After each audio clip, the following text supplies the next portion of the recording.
just to practice their own religion today, if not struggle for physical safety, struggle to maintain their human dignity, and so much more. You can become a part of the revival in so many ways by offering your time, talent, or treasure.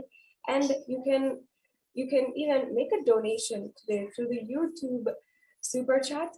And if you're already there, you can already a member, you can make a donation of any amount, even the donation of any amount on the YouTube channel. So now let us recap what we have understood so far in today's program. Many of us, no matter what field it might be in, academics, in our career, in education, in our relationships, whether it might be with our spouses or our families, or we are feeling extremely stuck and burdened in our economic career in so many different ways. We are just feeling stuck, unable to move, with unfinished tasks ahead of us and not being able to move them even one step. The global unemployment rate today is 6.4%, and it shows no signs of reversing or slowing down. In order to help each and every one of us become more economically stable and find job stability, we are also seeing the COVID-19 pandemic has decreased life expectancy by 2 years. It's extremely shocking, halting the plans of millions who want to start a new family, who are reconsidering now starting a new family. Do they want to bring new life into a world which is bereft of hope and not having so much of negativity in the world? And not only that, we're seeing so many youth who are facing a tremendous amount of impossibility, negativity when it comes to their future. While at one point the youth might have looked forward to a bright future ahead of them, today 34% of parents in studies reported behavioral problems in their children that they have attributed to the pandemic and virtual schooling. And 34% is not a joke. It is a huge amount, even if it is a small pool of people.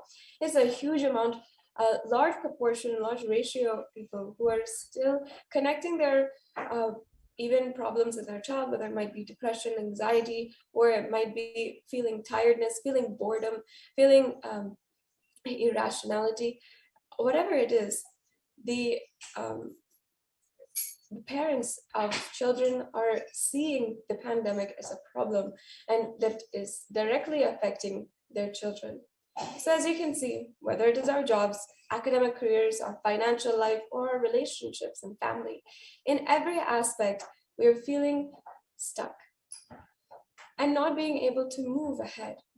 The Supreme Pontiff of Hinduism has beautifully worked the last 27 years in order to bring solutions, to cater solutions, spiritual, viable, practical solutions for each and every one of us during this pralaya, during this intensely negative time. And when it comes to navagrahas and navagraha doshas, the Supreme Pontiff of Hinduism says, all doshas are nothing but the incompletions you carry if you find the root pattern from where the snake fear started in you, and you complete that root pattern, you will be free from nagadosha. All doshas are nothing but incompletions. And the Supreme Pontiff of Hinduism continues, completion releases you from all karmas, whether it is the Naga dosha, Shani dosha, Rahu dosha, or any astrological doshas, Vastu dosha. You will be relieved from all doshas just by completion, just through completion. So sit and practice completion. And above every other solution, even doing the samskara dahana kriya, doing completion, is just the simple grace of the Guru, the easiest and fastest path to complete completion in order to transcend all negativity, feeling stuck, and all kinds of doshas, is the grace of the Guru, the Supreme Pontiff of Hinduism, who has come down incarnated as the avatar, is blessing, attending, guiding, and ultimately taking care of each and every one of us. There's a verse from the Guru Gita which tells the fate of unfinished tasks. Here it says, Asiddham sadhayet karyam navagraha bhayapaham Dusvapnanashanam chaiva shushapna faladayakam. Repeating the Guru Gita aligns one's life with the Guru. It brings good dreams to fruition and curtails bad dreams. Fear of the astrological influence of the 9 planets is diminished, and unfinished tasks become easy to complete. It here, Paramashiva himself, who has extolled 300 verses on the greatness of Guru, is reminding us, telling us of the fact that the fear of astrological influence, all the grahas and their doshas, is diminished just with repeating the Guru Gita and aligning one's life to the Guru. And finishing the unfinished tasks becomes easy to complete. It becomes a effortless job. With this answer given straight to us, over the course of the next few hours, you can ultimately transcend the overwhelming toxicity created by this raging pralaya through the Parashakti Akashak reading program. Just as Parashakti Devi has guided us with the Navagraha Suktam, with the meditation of the Navagrahas, let us understand in the course of the next few hours on how Navagrahas can liberate us and can bring about grace and blessings in our lives and auspiciousness, peace, whatever we are looking for. Before entering into the revelations given by the Devi Parashakti, let us first be introduced to the very cosmic being who has landed on planet Earth and given us a opportunity to see and hear her revelations and be able to be guided at this time.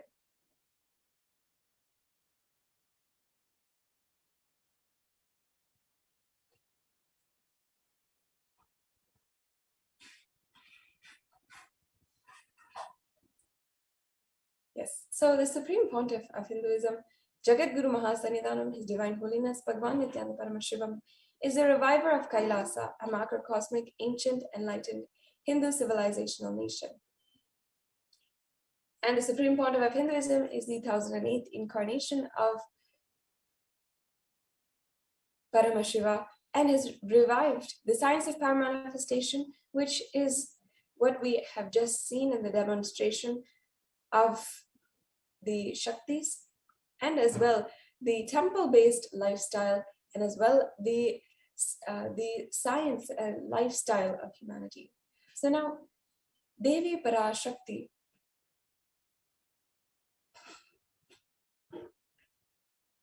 Now, let us be introduced and understand who is Devi Parashakti and how her advent on planet Earth has come aligned is a manifestation of all the Navagrahas, how she can liberate us from all the Navagraha doshas, how she is the Navagraha Nayaki, the one who embodies and is the source of all Navagrahas. Devi is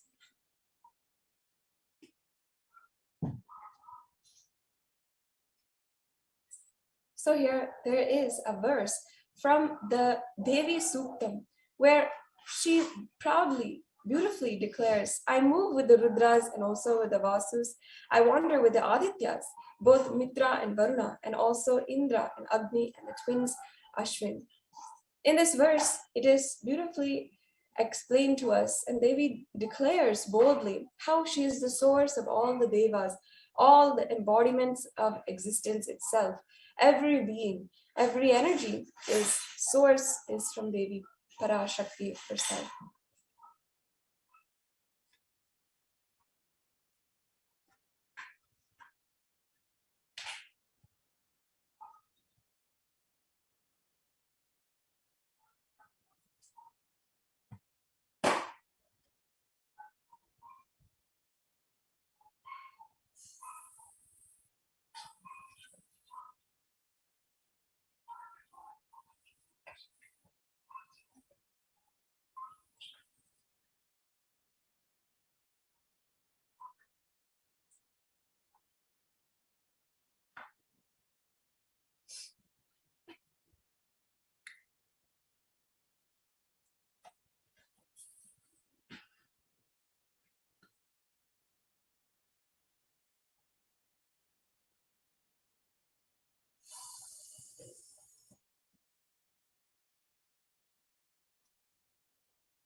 excuse me.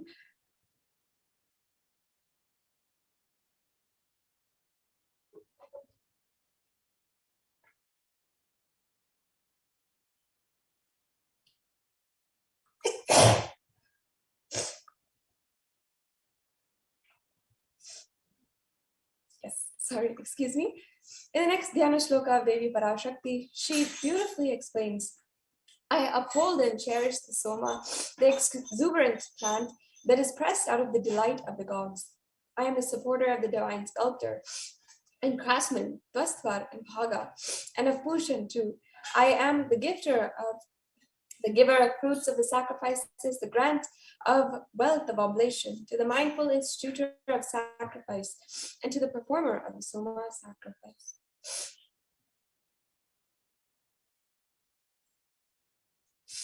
And next, Devi Parashakti says, I am the ruling queen, the authority of the amasser of treasures, full of wisdom. First of those who are worthy of worship through yajna, fire and sacrifice, it is me, the Devas, who have installed in many places, in many directions, with many homes for me to enter and abide in.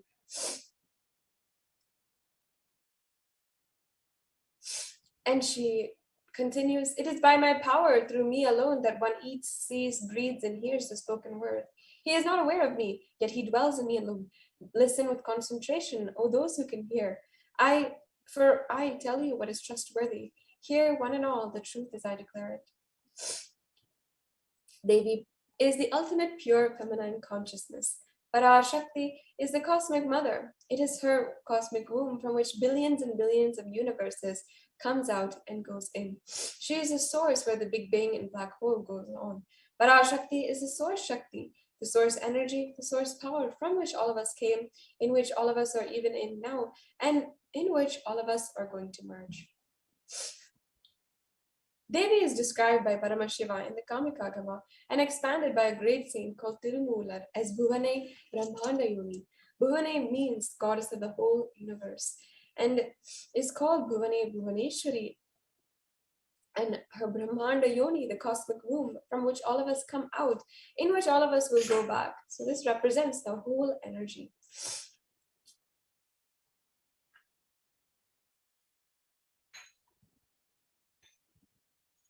All great things only start with the mother, only with the mother, and it is a energy of Adi Shakti. The technical term in Agama, he calls it as Brahmanda Yoni, which means cosmic womb.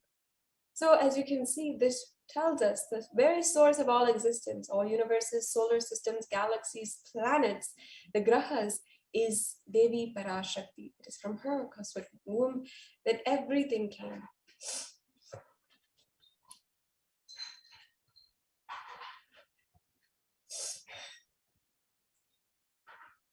And out of her extreme love and compassion, Parashakti herself is manifesting through the embodied form as the Nijavatara of the Supreme Pontiff of Hinduism, gracing us, answering all of our questions, attending to our prayers, giving boons and healing us, revealing our past, present, and future, delivering profound spiritual truths, and ultimately giving us the experience of Paramashivoham itself. In the words of Devi Parashakti herself, as she has revealed on the Navagrahas, she instructed, take the Atmalinga, keep in your Sahasrara Chakra and meditate on the Navagrahas who are on the manifestation of Navagrahas, of Paramashakti Parameshwari. Connect yourself with the Navagrahas now. All grievances will leave. The powers of the Navagrahas will get manifested. In the form of sound of this Navagraha Sutra, Annai Parameshwari Parashakti Paramashakti Navagraha Nayaki will be manifesting in all of you. For the great grace of Navagrahas to overflow in all of you, she will do good grace.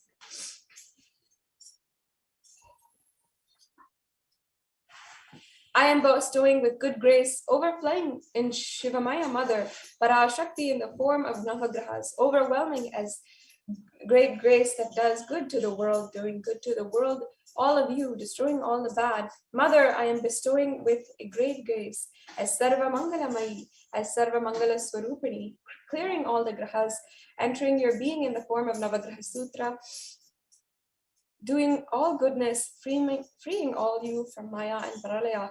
I am giving goodness, I am bestowing with Jnana Shakti, Navagraha Suktam Avadaraya.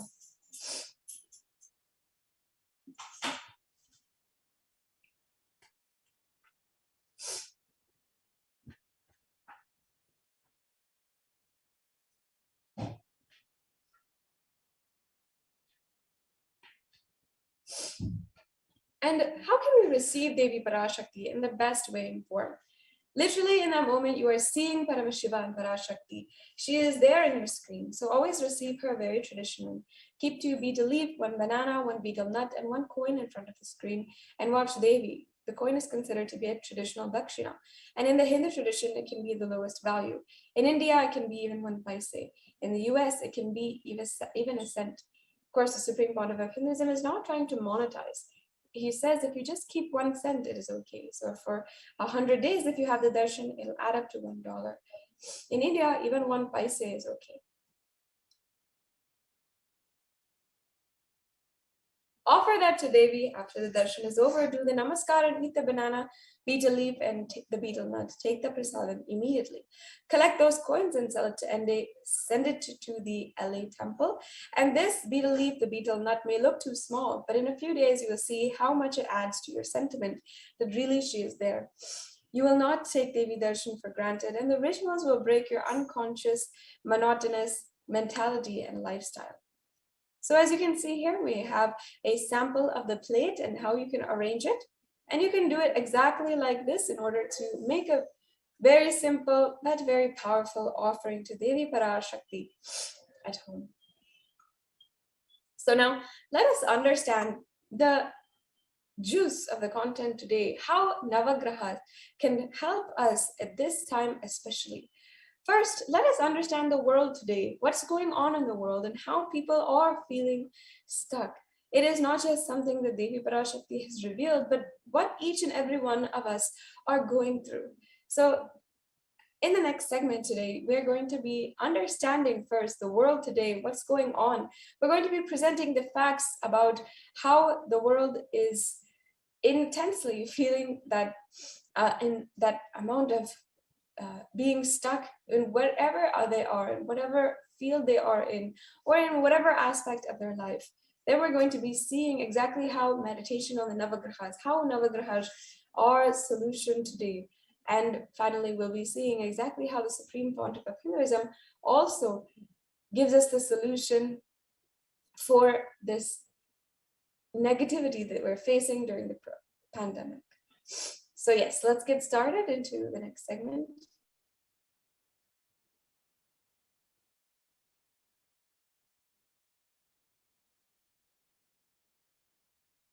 In the Guru Paduka Stotram, composed by Adi Shankaracharya, the very first verse describes the Guru Paduka, the sacred feet of the Guru, in the boat that helps us cross the Ananta Samsara Samudra, the seemingly endless ocean of samsara or suffering. And in the verse that says,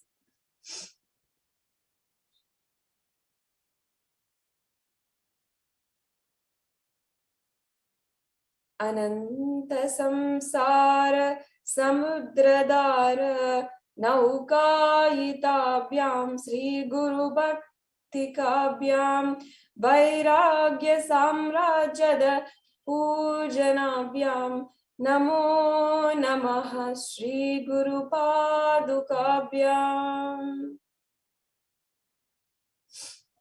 And this verse means, salutations to the sandals of my Guru, which is a boat which helps me cross the endless ocean of life, which endows me with the sense of devotion to my Guru, and by worship of which I attain the dominion of renunciation.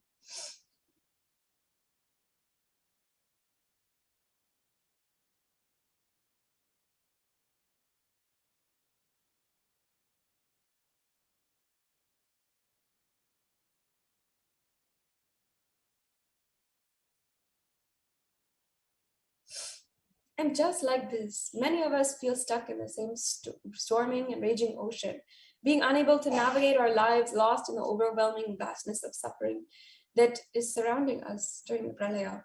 Our loved ones are dying. Our homes are being destroyed by natural disasters, and social institutions are crumbling around us. Many of us are feeling just the exact same sentiments that Sri Adi Shankaracharya put into words so many thousands of years ago. Somehow, even though it is past our age, it is something way beyond of an era, of a different era itself. Adi Shankaracharya is able to speak directly into our experience and share with us the fortune, the blessing of the feet and guidance of the Guru, holding on to the Guru in our lives. Just like that, the Supreme Pontiff of Hinduism has manifested today to guide us through this pralaya and is entirely taking care of each and every one of us. Any of us who is declaring just to surrender at his feet, just to be a part of his mission and be his devotee. The Supreme Pontiff of Hinduism literally just takes care of every aspect out of his love and compassion, having taken the spiritual responsibility for the superconscious breakthrough of the whole humanity. The Cosmic Mother is and guiding and healing the whole world as literally the boat that sails us through the pralaya.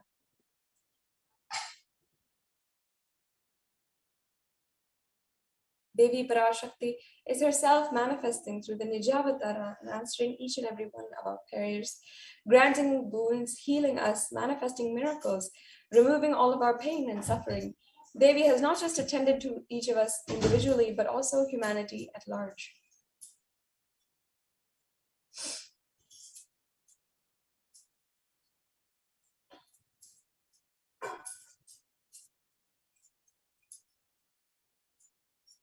And Devi Parashakti over the last couple of months has continuously made herself available and guided the whole humanity in the form of the revelations of profound sacred secrets of Sanatana Hindu Dharma, showing us the future regarding global issues, the COVID pandemic, natural disasters such as fires, floods, and even the twisted human conspiracies and underground wars which have not yet surfaced to common knowledge.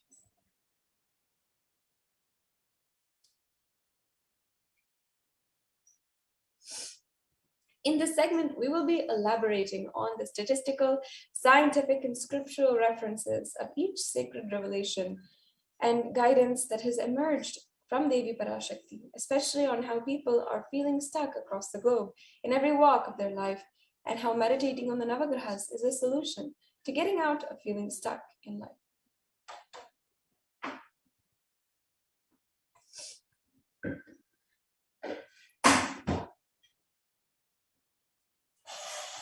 So yes, now let's begin. And first, let's understand the revelation of Devi Parashakti herself and understand what she had revealed in those very auspicious moments that she had literally birthed this solution for each and every one of us.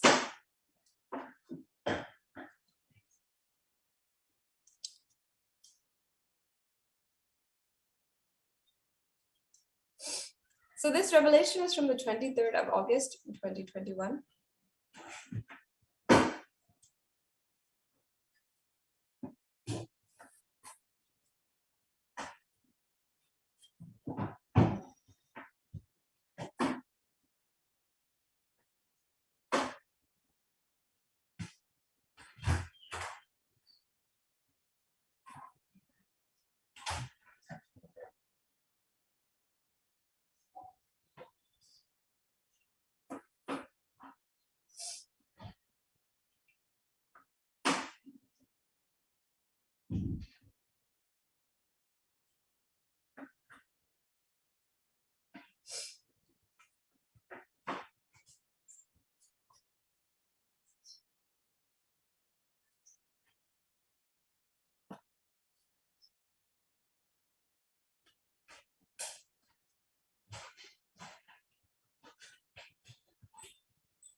Yes. Devi Parashakti beautifully reveals in this how the Navagrahas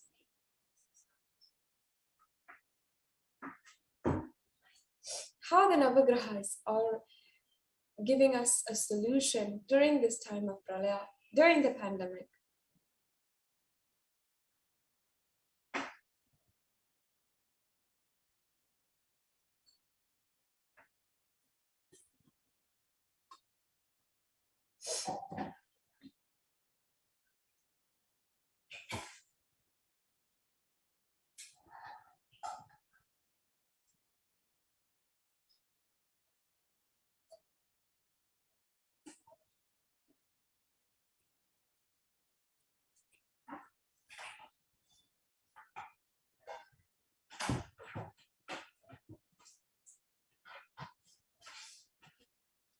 People are feeling stuck, whether in health or wealth, career, relationships, spirituality, power manifestation, wherever you are feeling stuck, it is because of the pralaya.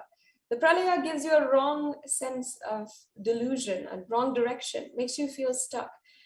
So the Supreme Pontiff of Hinduism has declared, has given the solution: meditate and connect and pray to the Navagrahas. You will be free from this suffering of feeling stuck and insecurity. Devi Parashakti revealed, meditate on the Navagrahas. They will remove your feeling stuck. Listen, feeling stuck in life is due to the pralaya.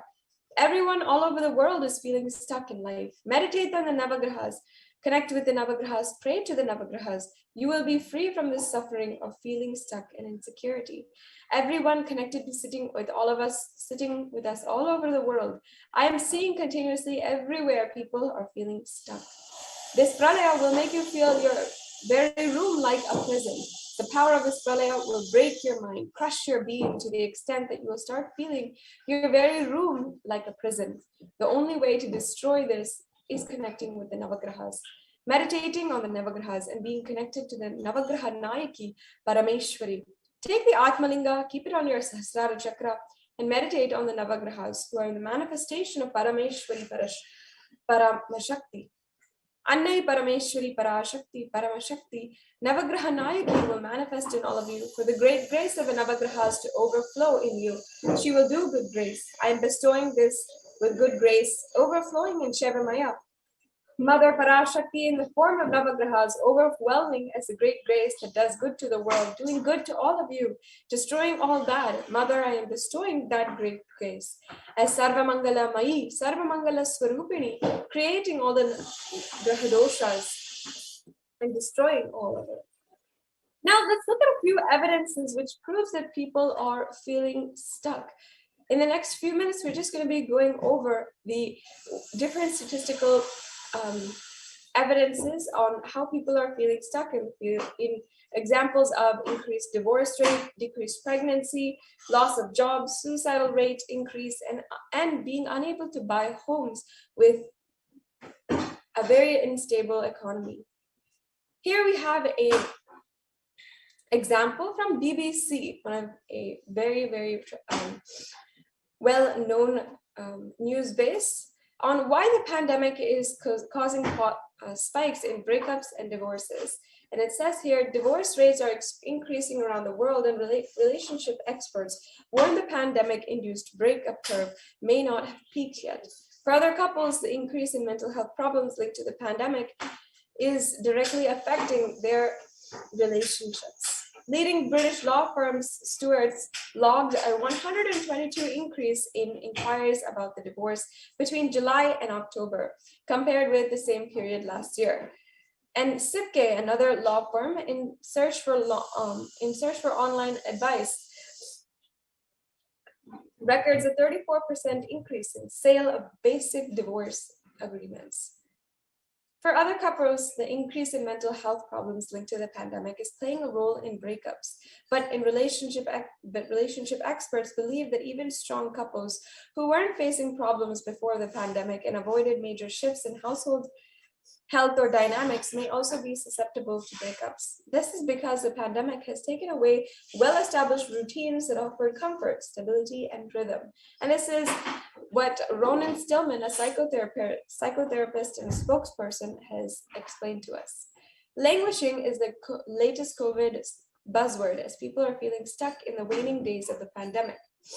Languishing is a void between depression and flourishing, and the absence of well-being.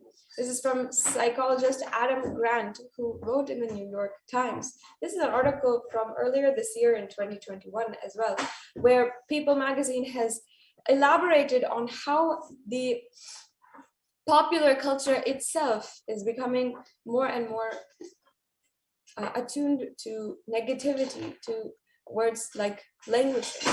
Languishing is the neglected middle child of mental health. This is from the Wharton School at the University of Pennsylvania professor, and he is also a TED Talk host. It's a void between depression and flourishing, the absence of well-being. And he explains, you don't have the symptoms of mental illness, but you're not the perfect picture of mental health either. And he goes on to explain in another paper from another psychologist, Keyes, saying that languishing is more prevalent than major depressive disorder, and those suffering from it are devoid of positive emotion towards life, and is not functioning well either in psychologically or socially, and has not even been depressed during the past year. So even though many people may not experience symptoms of being depressed exactly, they are feeling extremely low, they're not feeling positive towards life, and this is what they call languishing. In the last 2 years, we've also seen how the fewest birth in past 35 years is 300,000 fewer babies in 2021. This is from a study in Brooklyn University think tank, and it says that despite spending more time at home due to the pandemic, the US is in the midst of a baby bust, not a baby boom. US births have been falling for nearly a decade, and 2019 had saw the fewest births in the last 35 years. But the final numbers for 2020 could slip even lower. An estimated 300,000 fewer babies are expected in 2021, according to a study in Brookings Institute think tank. It becomes as the pandemic has created a turbulent labor market. Devi Parashakti, in the Parashakti Akashik reading, keeps reminding human civilization that the effect of the COVID-19 pandemic is not just stopping with people losing their life and its irreversible effect on health, and also its effect on the livelihood of the people. This effect is felt in our economy, mental health of human beings, and social structure tumbling down.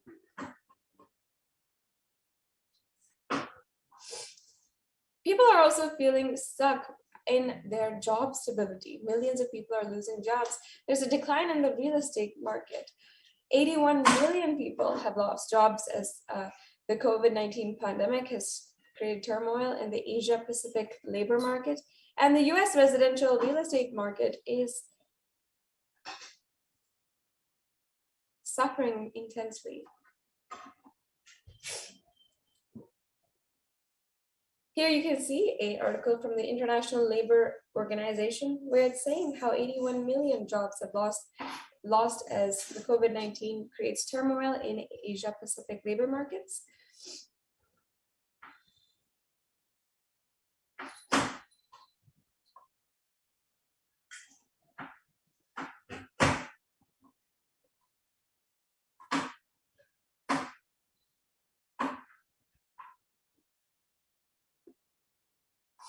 And this is from the Federal Reserve Bank of St. Louis, where it's saying the impact of COVID-19 has affected the residential real estate. The COVID-19 pandemic significantly affected the US residential real estate market during the spring months because the health concerns, stay-at-home orders, and economic uncertainty.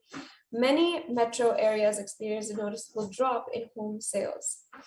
And we're also seeing how COVID-19 pandemic exacerbates suicide risk factors. The emergency department visits for suspected suicide attempts among US girls aged 12 to 17 have increased during the COVID-19 pandemic. And you can see this shocking statistic is that from February to March of 2020, 51% increase was there. For these extremely shocking statistics and serious concerns in the state of society, Devi Parashakti has revealed a concrete spiritual solution, meditating on the Navagrahas.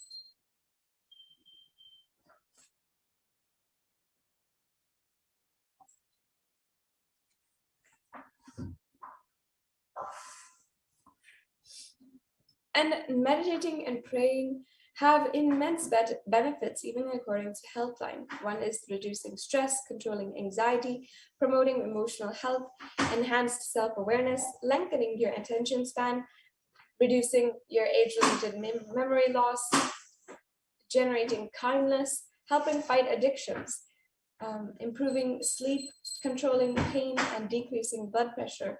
And also the fact that it's accessible anywhere, that you can do it anywhere you are. This is from a study from Cambridge University, which reiterates the necessity of meditation during the times of crisis, especially in COVID-19. And at this time, people are really recommending that we are practicing meditation, that we are choosing to adopt a lifestyle that decreases the amount of stress, the amount of negativity that we are continuously being exposed to. And how prayer and spirituality protects emotional health. Research published by Everyday Health from the 7th of December 2015. It basically offers a bigger sense of purpose, provides social support, lifts the spirit, and helps you cope with difficulties. A September 2015 report published by Health Psychology found that when researchers followed 191 people with congestive heart failure for 5 years, they found that those who reported feeling spiritual peace and who also made. Yes. So now let us see the avatar himself, who directly demonstrates how meditation directly Nithyananda impacts. participates and encourages scientific researches to derive evidences for meditation and healing through meditation. Dr. R. Murli Krishna, President, COO, Integris Mental Health and James L. Hall Jr., Center for Mind, Body and Spirit,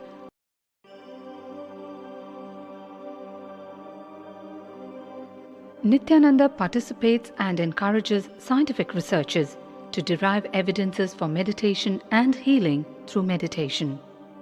Dr. R. Murli Krishna, President, COO, Integris Mental Health and James L. Hall Jr., Center for Mind, Body and Spirit, Oklahoma in US, and his team invited Nithyananda to derive scientific evidences for meditation and the state of his enlightenment.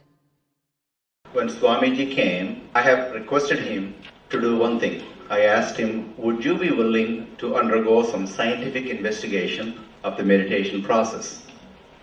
He very cheerfully agreed without one complaint. He went for 3 repeat sessions for PET scanning and 3 repeat sessions for quantitative EEG sessions. And these are really not very easy tests to go through. It requires a lot of patience and a lot of willingness to do that. So we did that. Because if a meditation process is doing something to your brain, we should be able to detect that. Scientific findings are verifiable. They are replicable. You can replicate them, duplicate them. So Swamiji went through those sessions and we found some interesting findings. In PET scan, they inject a radioactive dye which goes and sits in parts of the brain that are active. In the normal, non-meditative state, the brain is very active. And when we are seeing someone, the rear end of the brain, the visual cortex, is very active, as shown in the diagram. Usually the brain is so active, there are 100 billion brain cells there. But what meditation does is something very interesting. It shows the frontal lobes getting more active.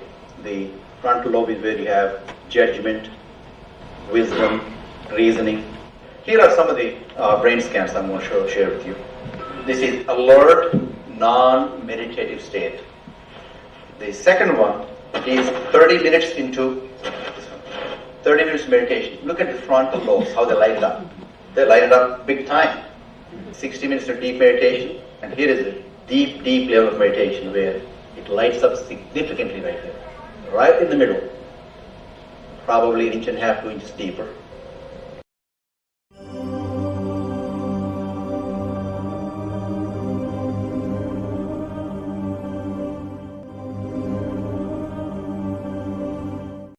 What's interesting was Swami was inside, and that's the last part of that one. See that light right here? So what's interesting was I've never seen that before in my life. So the other parts I've seen may not be to the extent that Swamiji showed, but this is something interesting. There is something called dopamine, which is a chemical our brain is involved in. Dopamine is produced mostly in this area. And when you have any pleasurable feeling in your body, it is mediated through dopamine. It's a nerve receptor. It's a chemical that transmits messages of pleasure. It basically evokes pleasure chemical. You eat the same thing with visual pleasures you have. Beautiful people, beautiful sceneries, nature, whatever gives you pleasure. It's mediated through dopamine. Everything that human being experiences involves dopamine. But what's interesting is that you and I have the potential to create our own dopamine in a big way. So I named it, for lack of a word in the past, the D spot, which is the dopamine spot. If you can discover your D spot, you got it made in life. The D really stands for divine spot. The D also stands for delight, and the dopamine spot. What's also interesting is that he could, at will, go in and out of the states. Those are some of the findings I want to share with you. There's so much more talk about physiology of mind and brain and the body. It's a fascinating field that this is something that all human beings can relate to, can apply in our own lives. Not only a sophisticated knowledge, but these things have application in daily life for all of us. Nithyananda's system of free healing, known as Nithya Spiritual Healing, has been baffling the medical world, curing diseases from migraine to cancer. Qualified people are also initiated to become healers. The complete report of the research conducted on Nithyananda's neurological system can be found in the book Mystic Phenomena, Scientific Data.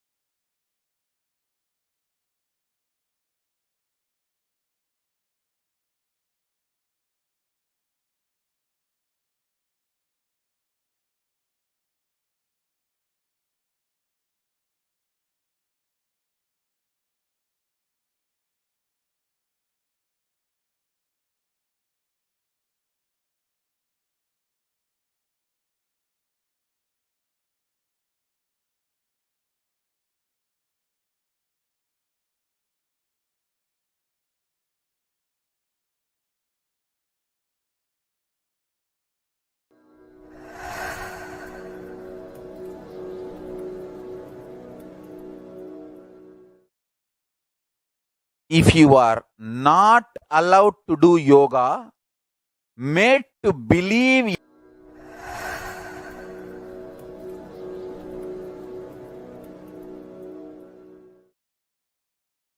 if you are not allowed to do yoga, made to believe early morning sleep is the best thing in your life, you are tortured, you are abused. Your divine rights are violated. If you are constantly inspired to do yoga early morning, Brahma Muhurta time, and everyday puja, sit that 30-40 minutes and melt down by feeling connection. Understand? Nothing can be compared to prayer to bust your stress. I tell you, prayer is the best stress buster. Deep feeling connection and tears rolling in your eyes and melting down. Prayer to Paramashiva.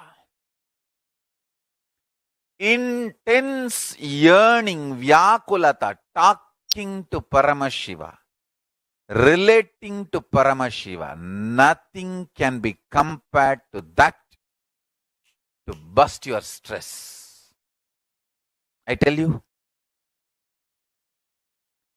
every day puja is an ultimate recharging experience. If you do every day puja,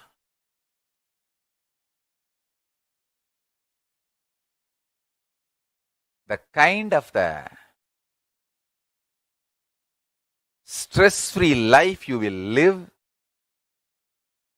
your whole biological clock will be aligned to Kailasa. I tell you,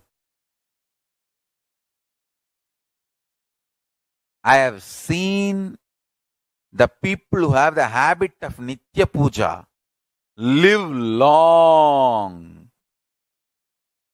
Not just long, happy.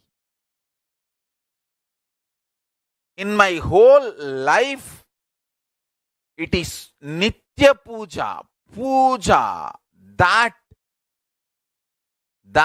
gave me all the best things of life. Everyday puja,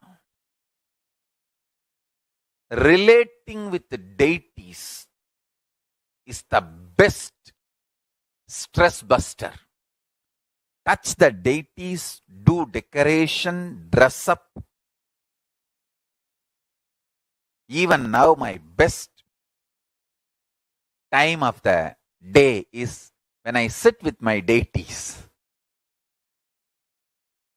When I sit with my deities,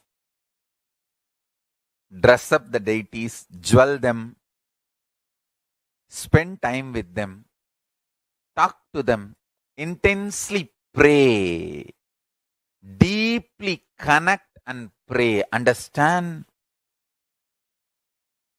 You do not know the power of Archavatara.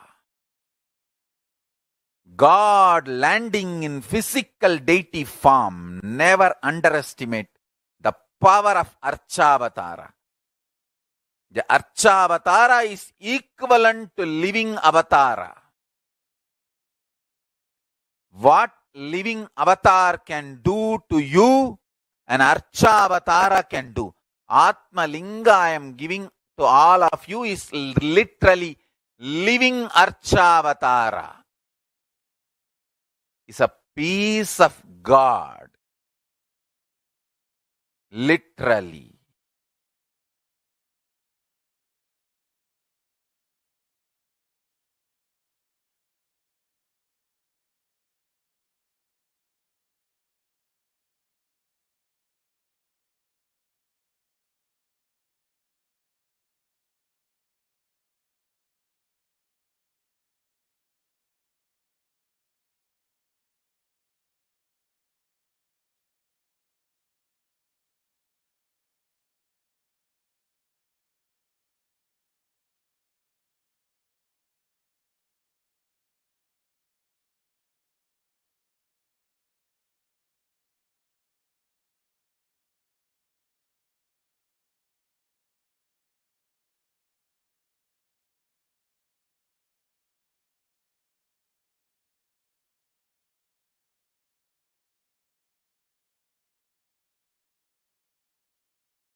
We get you health. We get you ability to build beautiful relationships in your life. We get you direct spiritual support, and we make sure you become wealthy.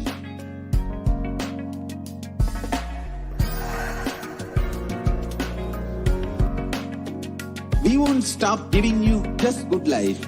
We will literally not stop till you live enlightened life.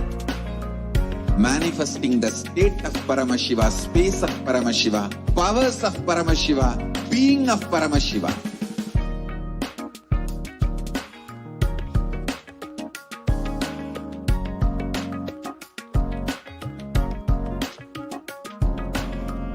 Whole world should become Kailasians. I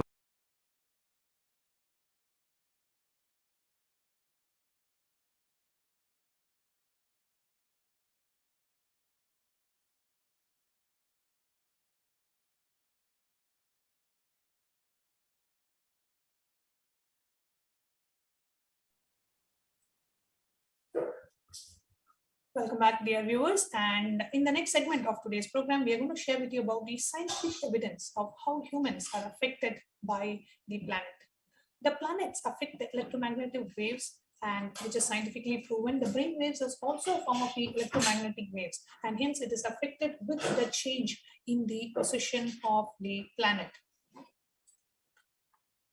And here we are actually going to see the radio waves and the brain waves are very similar, and the researchers have proven that the radio waves get affected with a change in the positions, with the planetary positions, and the same is going to be the case for the brain waves as well. Here you can see in March 1951, an American radio engineer, John Nelson, discovered that there was a degradation in the propagation of the radio waves with respect to different positions of planets and to different angles.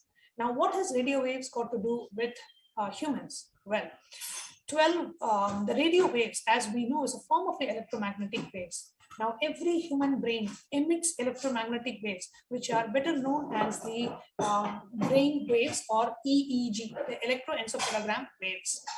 Now, both radio waves and brain waves are a form of electromagnetic waves, and hence the brain waves. However, the brain waves are a little weaker form of electromagnetic waves than radio waves, which is what makes it a little difficult for us to measure the brain waves, unlike the radio waves. The brain waves doesn't have any interference with the radio waves, which are stronger than the brain waves.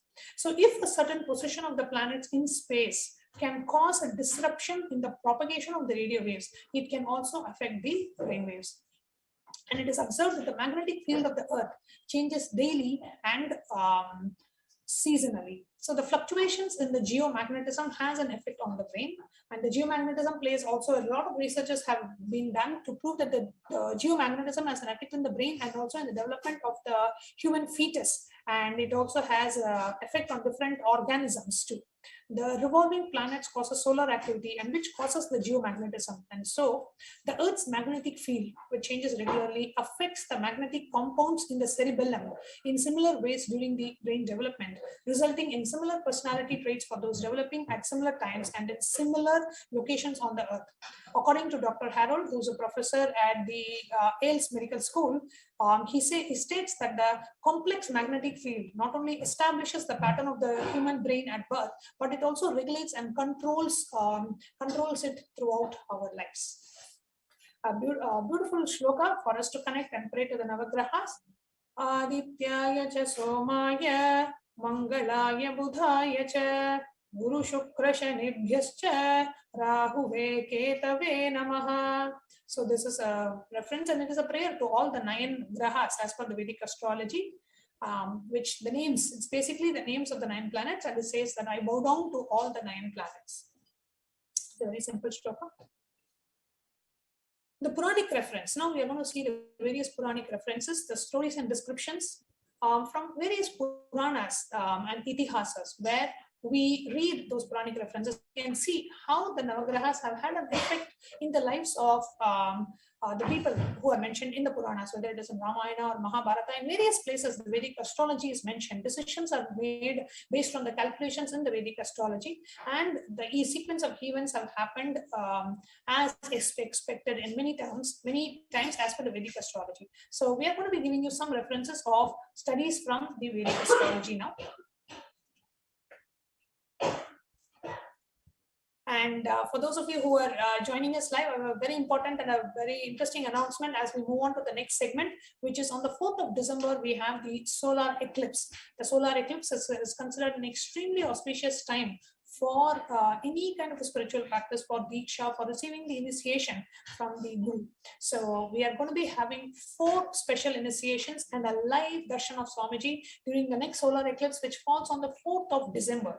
And the 4 initiations which are open to all, which is the Shivadiksha level 1 initiation, Shivadiksha level 2 initiation, the unclutching initiation, and the healers initiation. So we're going to be having all these 4 initiations happening right on the 4th of December, especially on the day when we are going to be having the solar eclipse. So it's a very auspicious time. And in the scriptures and the agamas, it is mentioned that any spiritual practice done during the solar eclipse time has a multitude of effect on us. The same practice, if you do on a normal day, has compared to the practice that you do on the day during the solar eclipse time practice has multifold, thousands of times more effect on your system. So the Supreme Pontiff is gracing us and blessing us with a live darshan and giving initiations to all of us. So do not miss attending to the live program on the 4th of December, and do share this information with your friends and family.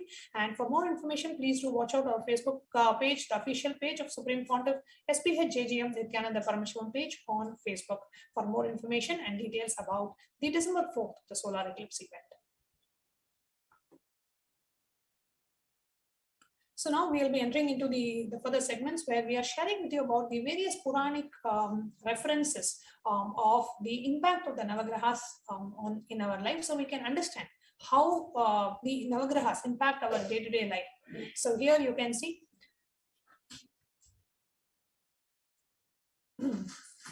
the stories and descriptions about the Navagrahas as well as their impact are found throughout epics such as the Ramayana and Mahabharata and the Puranas, including the Brahmanda Purana, Matsya Purana. In various Puranas, the references are there. While Maharishi Valmiki has given a detailed description of the planetary positions at the time of Rama's birth, Maharishi Vyasa, who wrote the Mahabharata, has sketched out the astral landscape leading to the start of the great Mahabharata war. These details have now proved extremely useful as we seek to ascertain the possible dates for the key events of the Ramayana and Mahabharata. References to the planets and the deities associated with them are also mentioned in the ancient Greek and Roman literature and astrology. So Ramayana highlights the defeat of Ravana at the hands of Shani. Having brought the Navagrahas under his control, Ravana made them lie face down on the steps of his throne. Even Shani could not cast a spell on him as he was unable to face Ravana from his position. It was then that Narada came to Ravana and mockingly told him that the latter had no guts to face the Navagrahas, and that is why he had made them lie face down. His pride pricked. Ravana ordered the Navagrahas to lie on their backs. This enabled Shani to cast a spell on Ravana and set in motion the events that brought about his downfall, paving the way for the final battle with Lord Rama.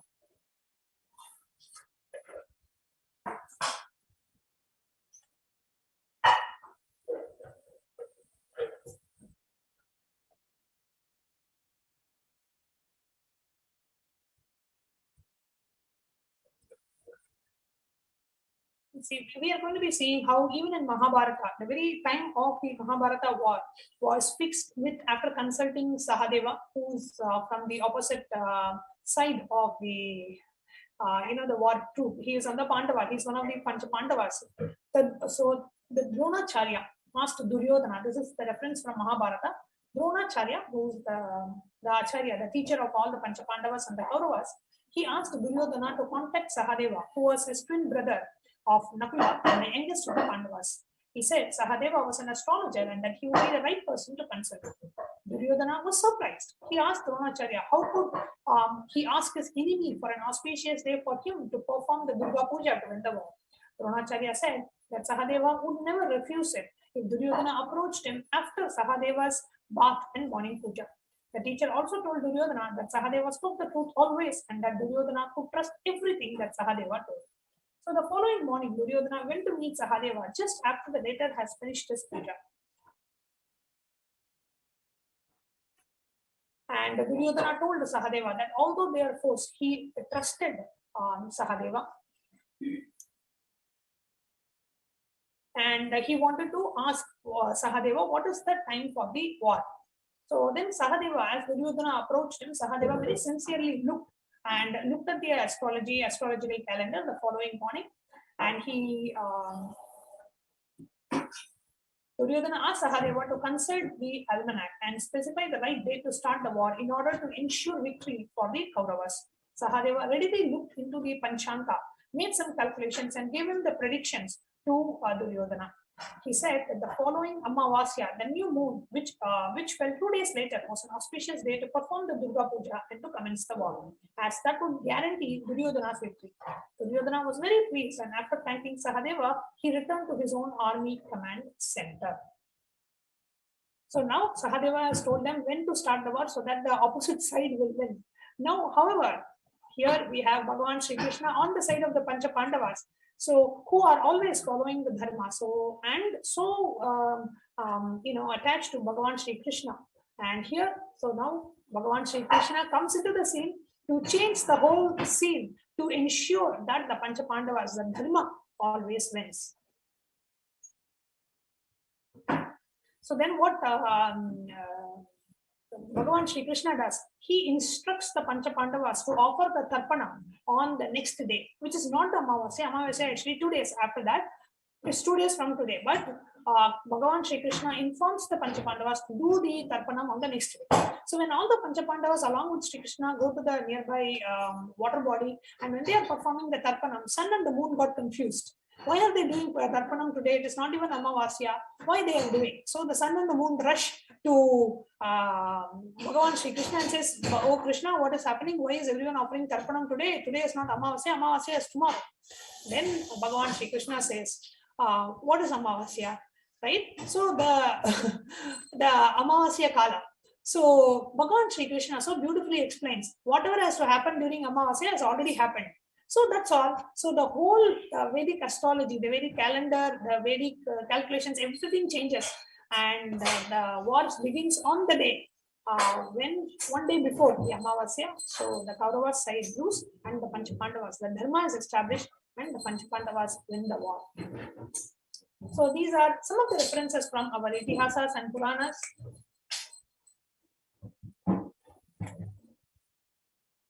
From our Itihasas and Puranas on how the Vedic astrology and the positions of the planets have impacted the various events that were unfolding for them. So these Navagrahas, we can move on to the.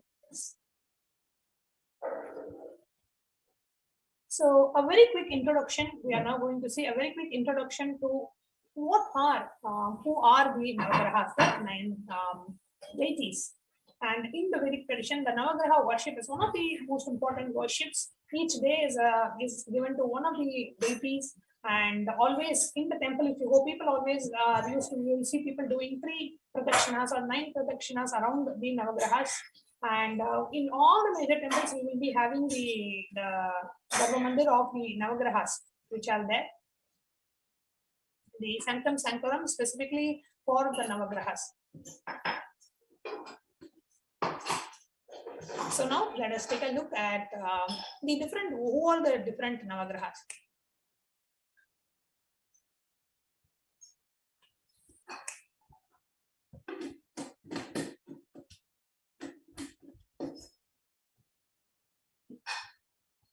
Surya, Chandra, Mangal, Buddha, Guru, Shukra, Shani, Rahu, and Ketu. Each graha works for our enlightenment. So here you can see the Navagrahas in the picture that is below.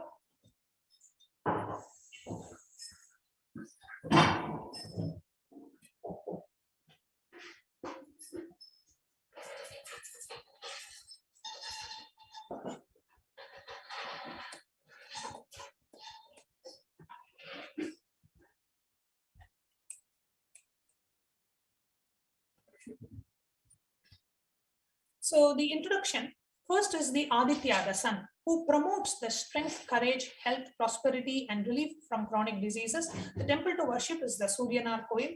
Next, we have the Chandra, the moon, is immensely beneficial for the mental peace and the charming personality, excellent control over emotions, and keeping our inner space in coolness.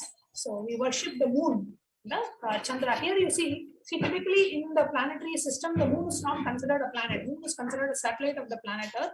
But here in the Vedic astrology, the moon is also considered as one of the planets. So the temple to worship is the Kailasanatha temple and Tingalur temple. Next, we have the Angarakan, Mars, who is the protector of the Dharma. He controls the muscular system of the body and the circulatory system. Next, we have the Buddha, Mercury. The planet relieves from diseases related with the nervous system and the body functions, grants wisdom, commercial success, and growth.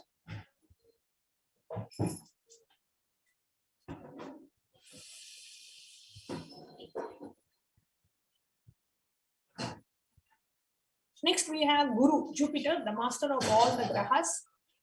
Next, we have the Shukra, the Venus. The Venus symbolizes love and passion. He is the giver of wealth, fortune, and luxurious living, if positioned well in one's horoscope. Next, we have the Shani. Which is he is very instrumental in reducing the intensity of the hardship caused by the adversities.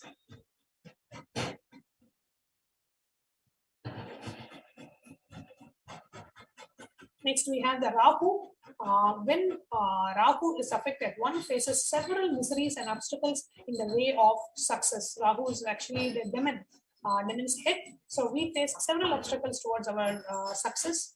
Next, we have Ketu, the representation of the karmic collection of both good and bad, spiritually and supernatural influence, spirituality and supernatural influences. That is Ketu. So these are the 9 planets. The moment. So now let's take a look at the Supreme Pontiff's deeper insights about the 9 planets, the Navagrahas. The moment the consciousness enters the body, the energy level of the cosmos at the time of the birth gets printed in that consciousness. Your inner space gets a print of the cosmic energy level and the position of the 9 major energy centers of the solar system.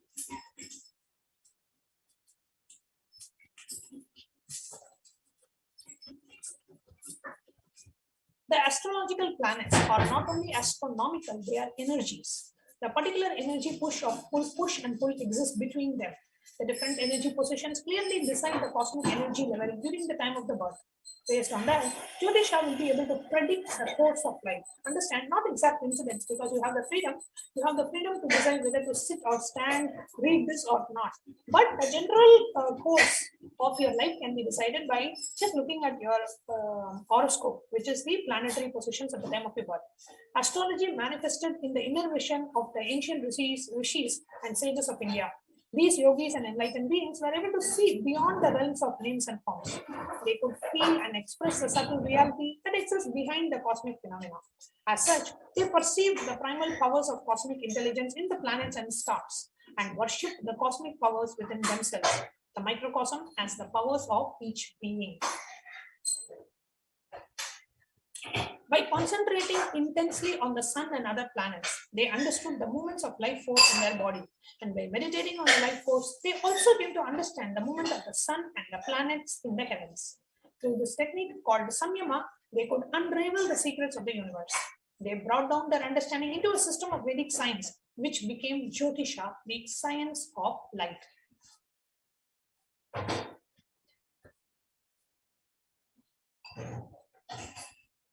The major course of life, if you will get enlightened or not, can be predicted.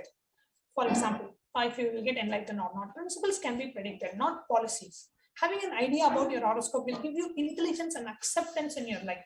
Intelligence to take the decisions and acceptance to bear the inevitable things. According to me, a seeker should have a basic knowledge about his horoscope.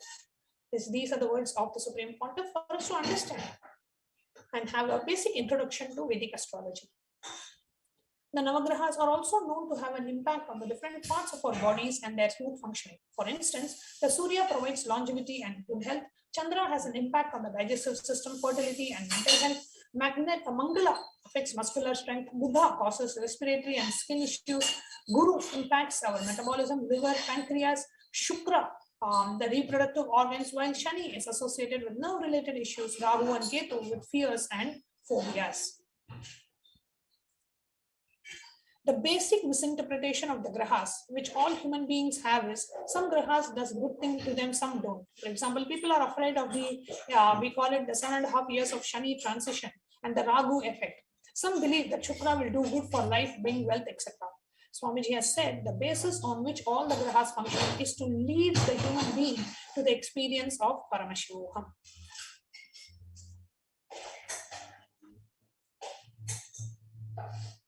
If a person is suffering from a pattern long enough, then the grahas intervene and give life solution where he is forced to break the pattern and move towards Paramashivoham, Sadashivoham. Swamiji said, Shani, Rahu, Ketu makes one accountable for the smooth flow of the law of the cosmos. Shukra will shower you but will rule you through fear. Buddha will intensify the effect of the graha in which he joins. So each graha does their own job. That's why when we listen to our Guru, none of the grahas will have an effect because he is taking us to Sadashivoham in a sweet way. As long as we are integrated to the Guru, the grahas will not have any effect. Swamiji shared, if we are stuck in a pattern for a long time, unable to break it because of the non-listening space, then that is the time that the grahas handle us.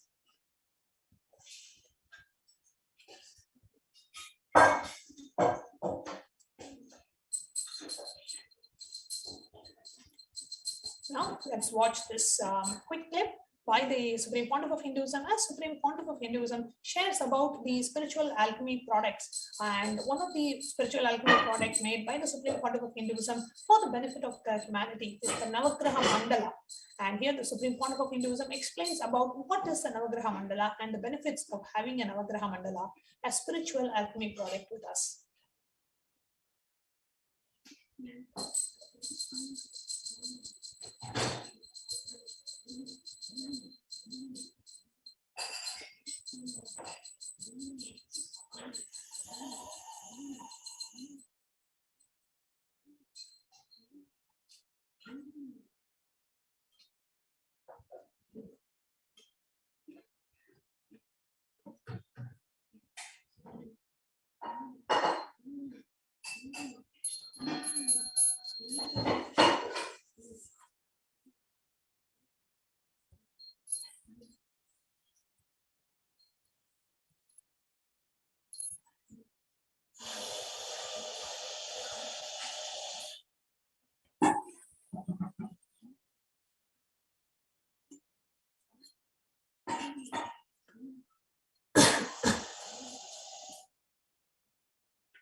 And in the mantra, 3 shapes they are installed, and each one of them are installed in one garbha. Their life is installed in one garbha.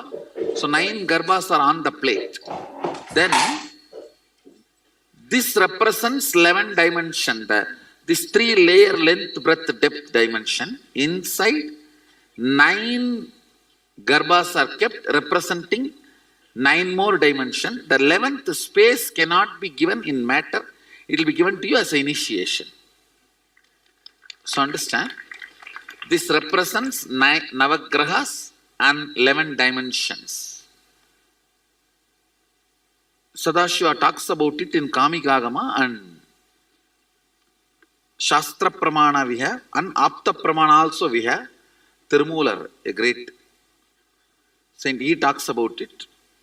Because in this the Trikala means the line form, visual form and mantra form. All 3 are there. It can be considered as deity and you can even do puja to it. In mandala, the visual form will never be there usually. But in the Navagraha mandala, it is written, the visual form has to be there. Because the visual form is there, now it is equivalent to a deity also. Not only a spiritual alchemy product, deity also. But you don't need to, there's no compulsion of maintenance, but if you want, you can worship. It is equivalent to an energy of a deity. It will nullify all the evil effects of grahas on you, and it will keep you very pleasant and complete with grahas. So naturally, they will not behave with you like a sadist. They will inform you, support you, and evolve you. See, I tell you, all the 9 grahas have been given a command by Sadashiva. Making every being experience Sadashivatva is their responsibility. Either by giving you right experience or wrong experience, they educate you to manifest Sadashivatva. Now, they will make it more easy for you. That's all. There will not be root shocks, surprises, collapsing, waste of time, all that. So it will keep you in the space of completion with grahas.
Suddenly,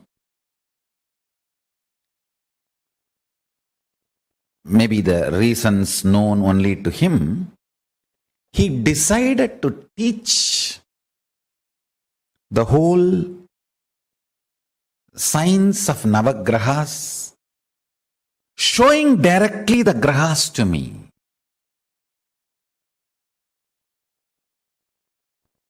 And he just did something like this. I do not know whether he took me to the space of Kailasa or he brought the grahas to Arunachala, where I was sitting with him. I was sitting with him in the temple, in Arunachaleshwara temple. Whether he brought them here or he took me there, I do not know. But suddenly I saw like a chess coins, all the Navagrahas, alive, living, moving. And I immediately bowed down to them. The moment I realized they are alive, I immediately bowed down to them.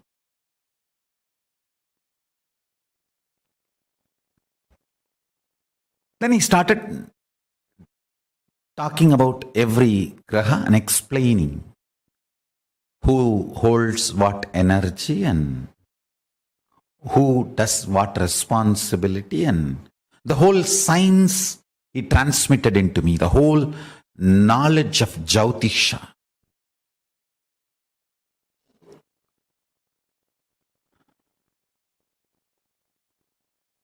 As I said, the words he uttered and the quantity and quality of the information transmitted was unimaginable.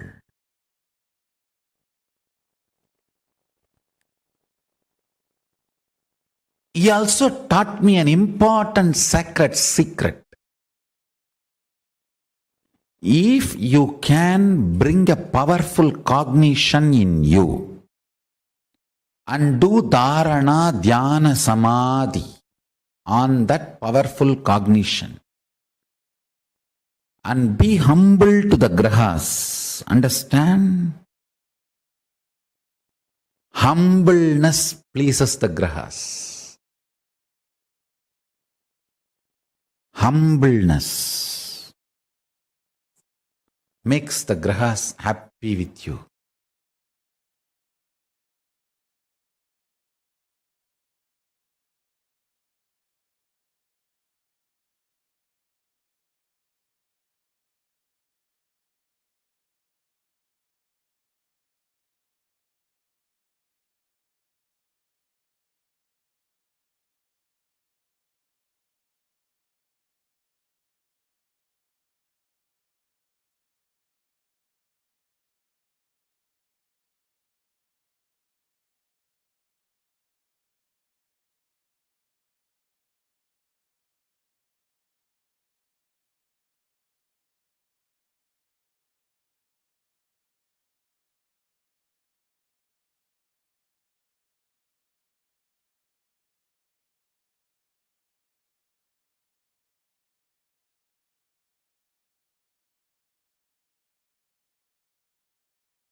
Now let me come back to the story.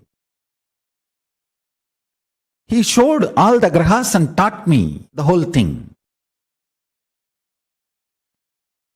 Then after everything was done, he just moved the hand. I don't know whether he brought me back to this planet Earth or he sent the grahas back to their place. Everything was normal. And it was too much, I tell you. I was in awe. Anyhow, the whole knowledge transmission was done. Then I asked him, Swamiji, did you take me there and showed the planets, or did you bring the planets and showed me here? He laughed and said, hey, I brought them here. See, I saw 9 stones on the floor. He was laughing. He was trying to tell me that, hey, through these stones only I taught you, I brought them here. I said, then what was happening there? If the grahas are not there, what would have happened to the world, planet Earth? If somebody looks up, if the sun is not there, what will happen? He laughed and said, I froze the time. Nobody was allowed to look up. Please understand. I am telling as it happened. That's why I told him, please, you reveal, you utter the right words. I wanted the whole thing to be integrated. In integrity, with integrity. Let complete integrity be maintained with Paramashiva.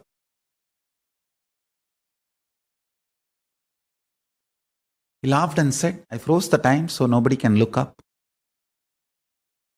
Till the whole thing was happening, it was too much. I asked him, can I take these 9 stones? I wanted to keep them in my puja. He laughed and said, why just these stones? I'll install them. I'll put them in a land which will be later on can be beautiful temple. He just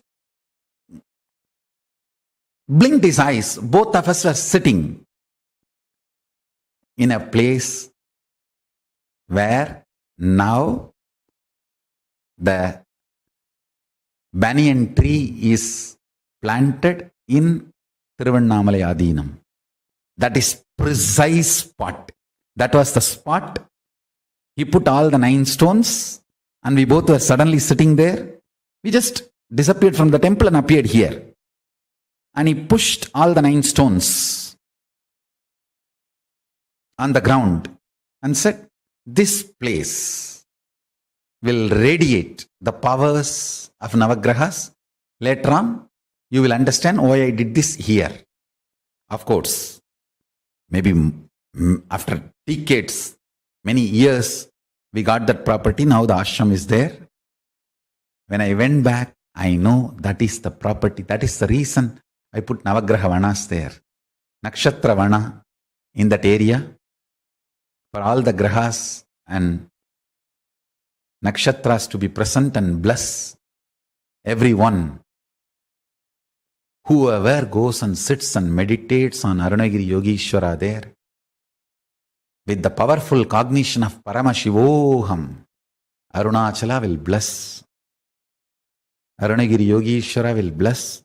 Paramashiva will bless and liberate all of them from all the malefic effects of planets. Go and sit in that Navagrahavana, Nakshatravana, and meditate on the powerful cognition. Do samyama on the powerful cognition. Nithyananda Paramashivoham. You are Paramashiva. Chanting Mahavakya. Do samyama.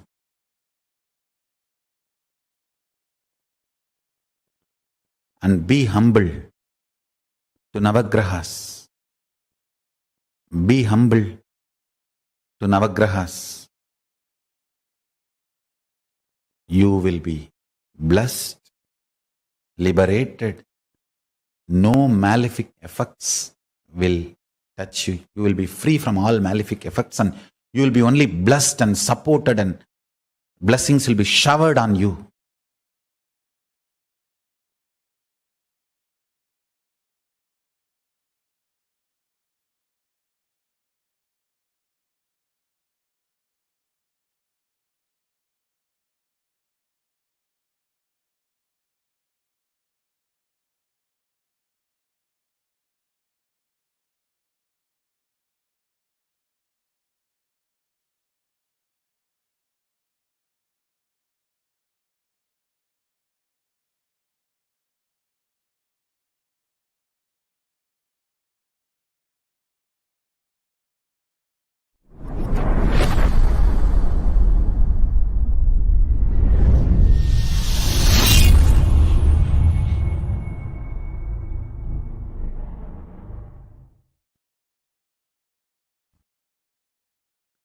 Once my guru was trying to teach me the Surya Siddhanta, means how the Panchanga can be predicted and penned down.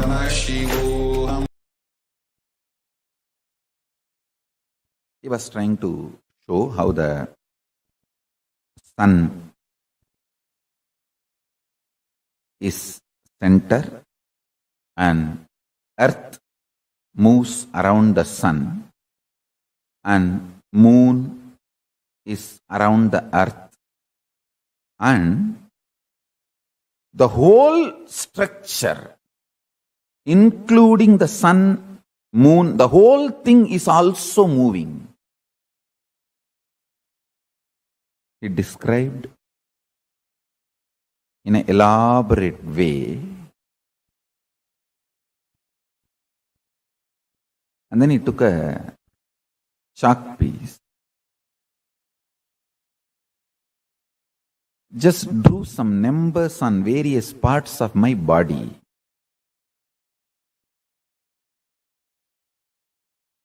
The numbers belong to each graha, is directly connected to our internal organs. Each graha influences one of our internal organ heavily.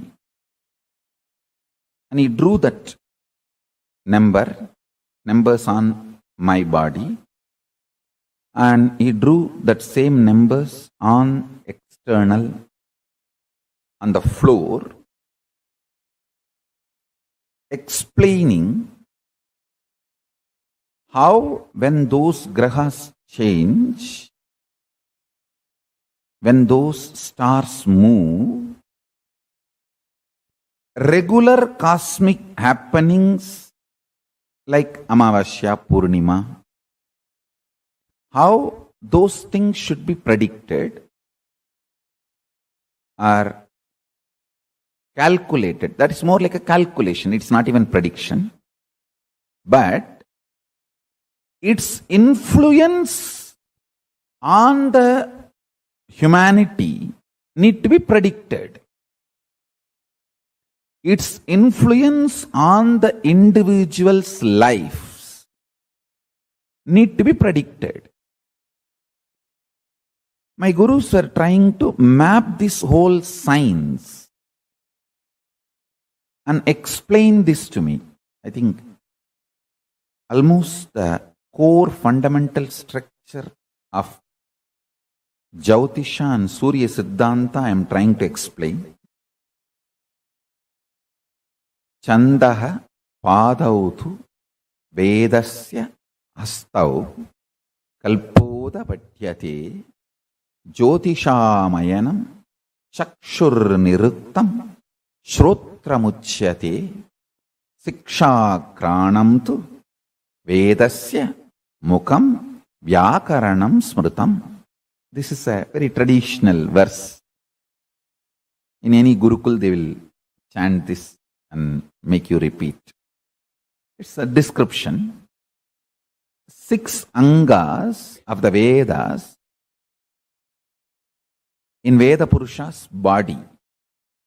Jyotisham ayanam chakshu, meaning Jyotish Sastra is considered as eyes of the Veda Purusha.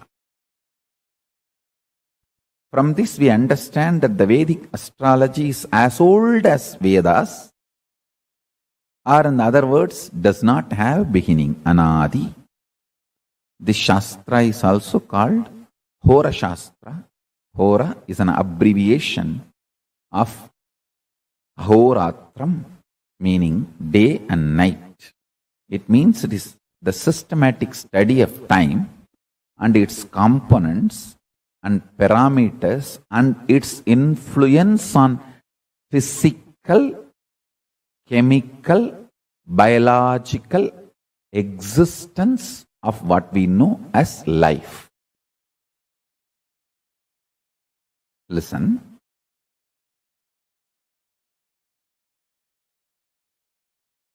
One very funny incident happened when he was teaching me.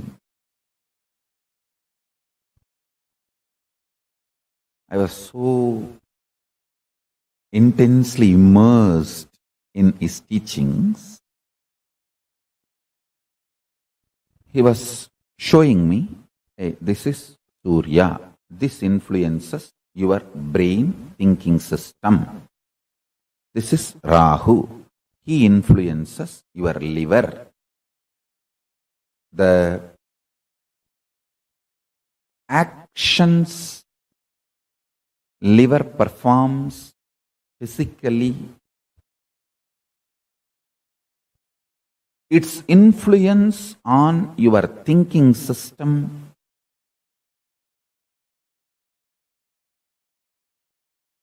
everything. If you map it to the description of Rahu, it will absolutely match. Guru, Brihaspati, is the decision-making mechanism which influences your will persistence, Agnya Chakra. Pituitary glands and its impact on your existence is directly Guru. He was explaining step by step how each of these grahas and their numbers and how they influence your lifestyle, patterns, everything. I'll repeat exact one line.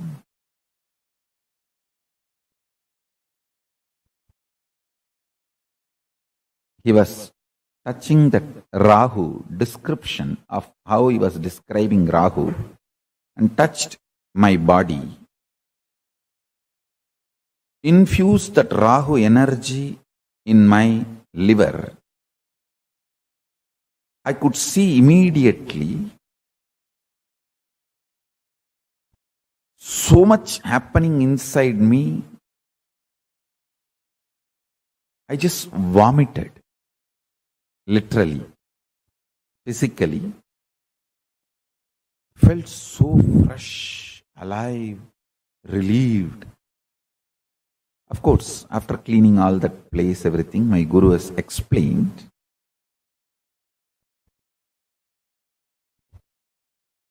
Eera nerpatta Ayul Neelundambi. In Tamil he said, if the liver is straightened out, life will increase. It is directly Rahu. Rahu is responsible for your longevity. Rahu can influence and put you in addictions and kill you, or he can keep you addiction free, or addicted to right habits and food and keep you happy, healthy for any long. This whole thing is related to your liver. If the liver decides to addict you for certain food, nothing can be done. Just by remembering that food, you will be forced, your whole system will be pushed to eat it. After eating, you will repent, but you will not stop eating. He said, integrity of the liver to the purpose of your existence makes you long, happy, healthily living.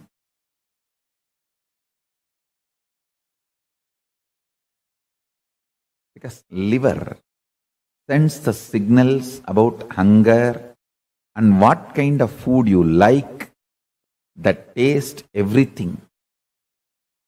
The memories of the food and its taste flashing in your system and you being influenced to eat that same kind of food, timing, rhythm, everything is liver.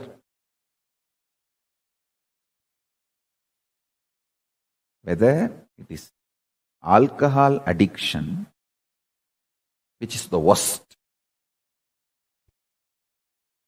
The best addiction is addicted to fasting. Let me explain my Guru Raghupati Yogi's words. Eera nerpada means if the liver is integrated, it creates right desires, which keeps you healthy, which continuously detoxes you, which creates taste for healthy things. I tell you, my addiction to fasting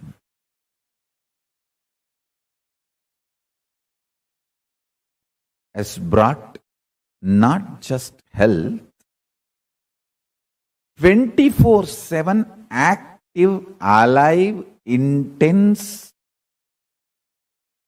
living with multi-dimensional work.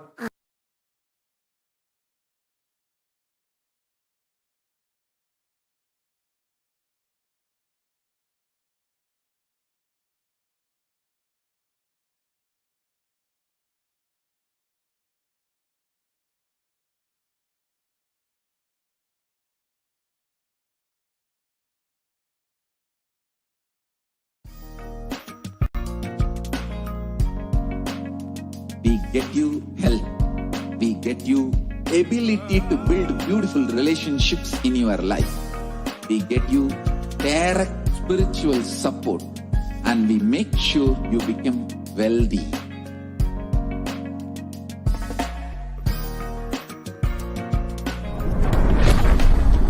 We won't stop giving you just good life.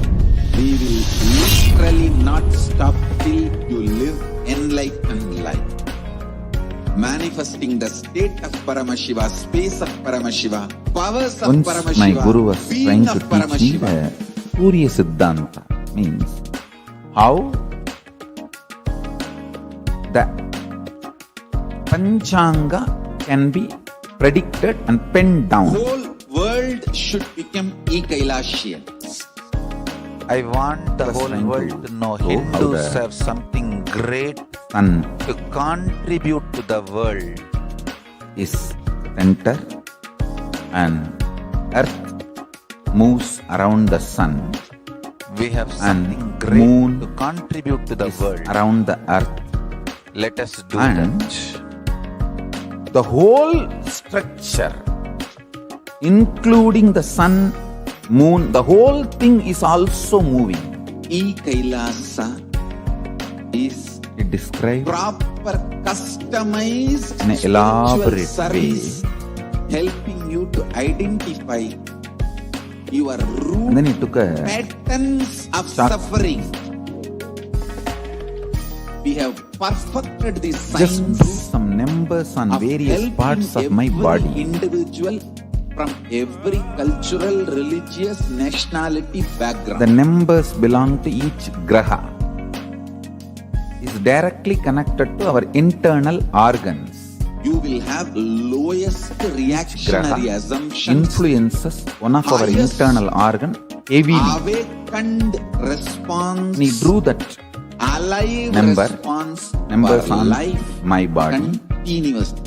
and he drew that same numbers on external on the floor, Kailasa is enlightenment explaining ecosystem, literally enlightenment how itself when those in grahas your change, own home, wherever you when are, those stars move, proper regular cosmic customized happenings spiritual service like helping Amavasya, you to Purnima, compete with your life negativity, how those things should be withdrawal from predicted, life, self-hatred, self-denial, Are self-doubt, so much calculated. That's more like a tiredness, calculation. It's not even we prediction. can support you, But aligning your diet, Its your influence attitude, your aptitude, on the your understanding humanity about life need to be we can predicted. help you with everything. Its influence on the individual's life need to be predicted. My guru sir, If you are interested in enlightenment, we will immediately bring this to you. If you are not interested, we will explain the whole science, inspire you, and make you interested in enlightenment time. We need to cater this enlightenment science to the whole world wherever they are, because enlightenment is the birthright of all human beings. Kailasa is responsible to provide that to all human beings.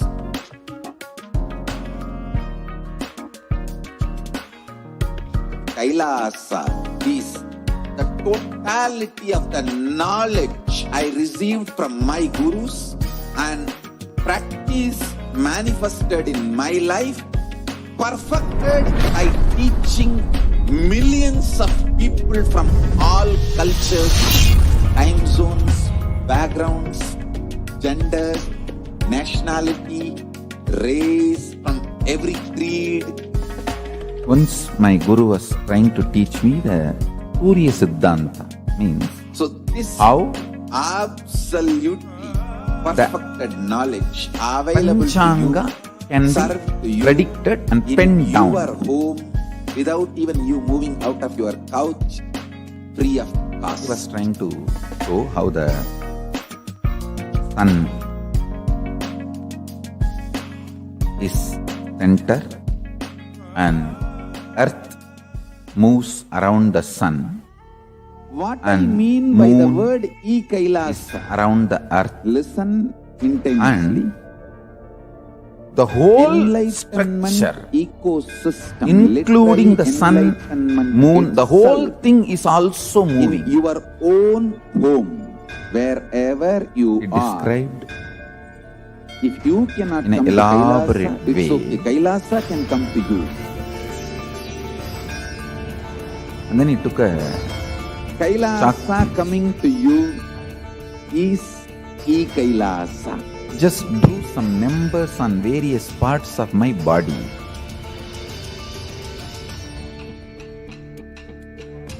The numbers belong to each graha.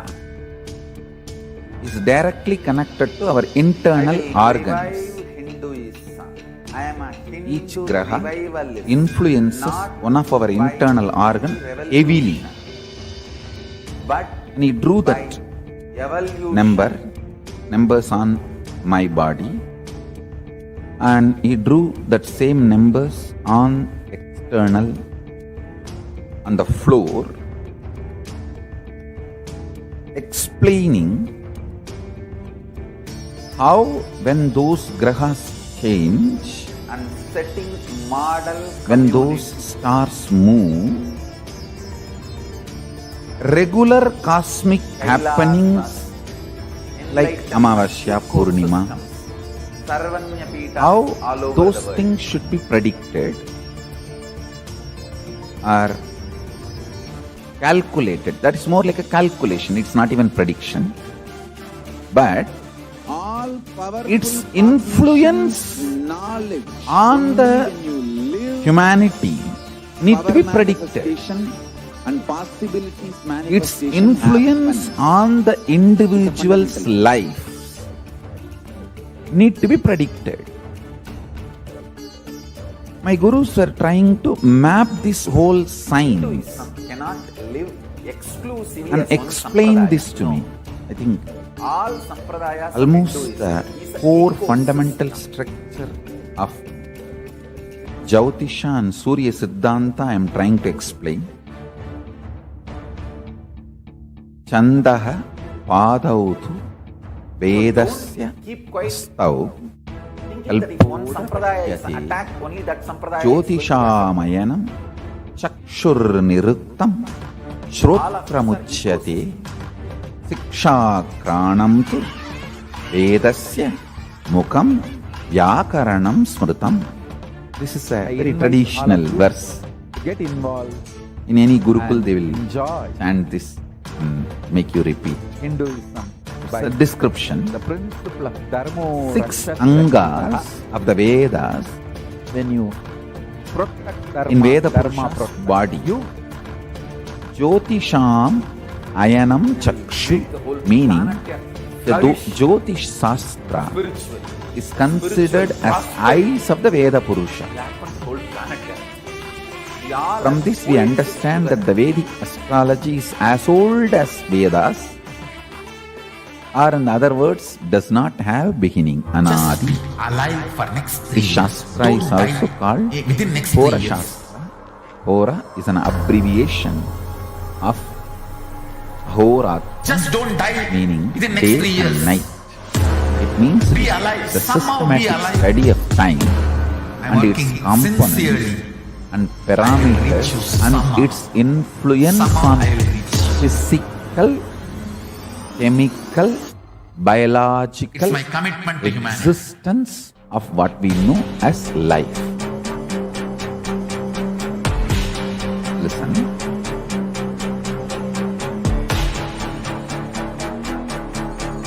One very funny incident. Just don't die within when he next was 3 years. teaching. I will reach you wherever you are, whichever corner of the world you may be. I will reach you with enlightenment.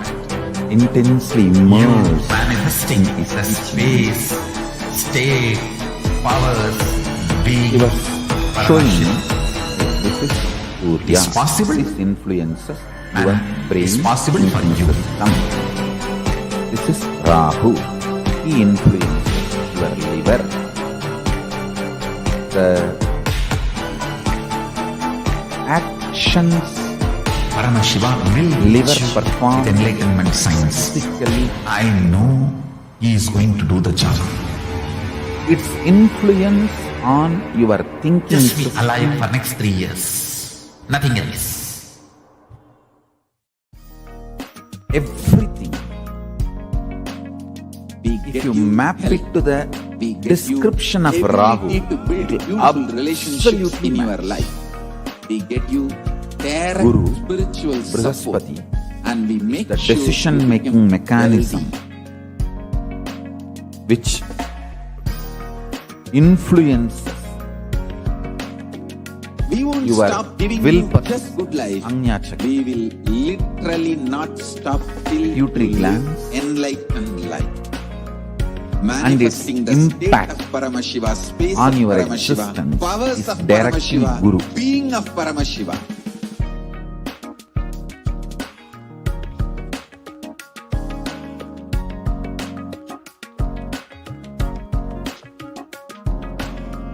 Whole world should become Kailasians.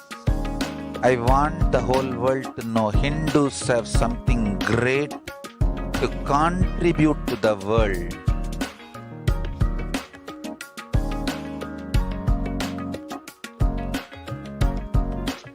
We have something great to contribute to the world. Let us do that.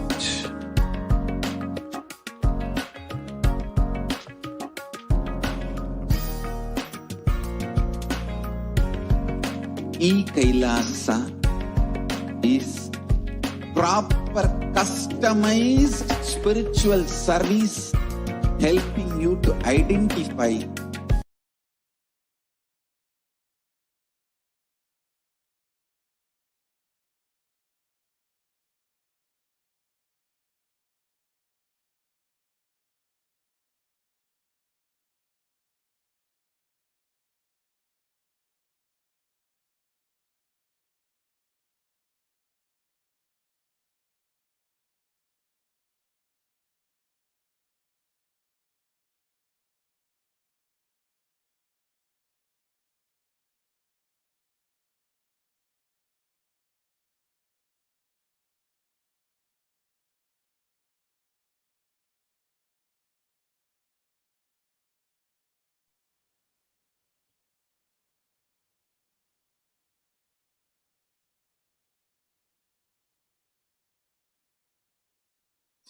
what are the various offerings that we have that we can offer to Devi Parashakti? And how do we connect with the Devi Parashakti? What does Devi Parashakti stand for? We can move on to the offerings. Yes.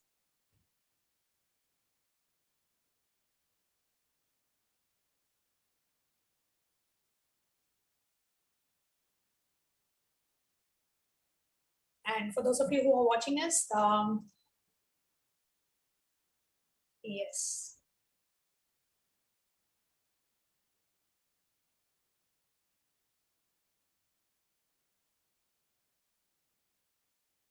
The offerings to Devi Parashakti. So the first offering that we have is the offering of the e-hundi. E-hundi is in any amount that you want to offer, out of your gratitude and devotion to Devi Parashakti, you can offer via the e-hundi. So the reference in the Lalita Sahasranama, it says Bhakti Priya, Bhakti Gamya, Bhakti Vashya, Vayapaha, Shambhavi, Sharada Aradhya, Sharpani, Sharmadayini.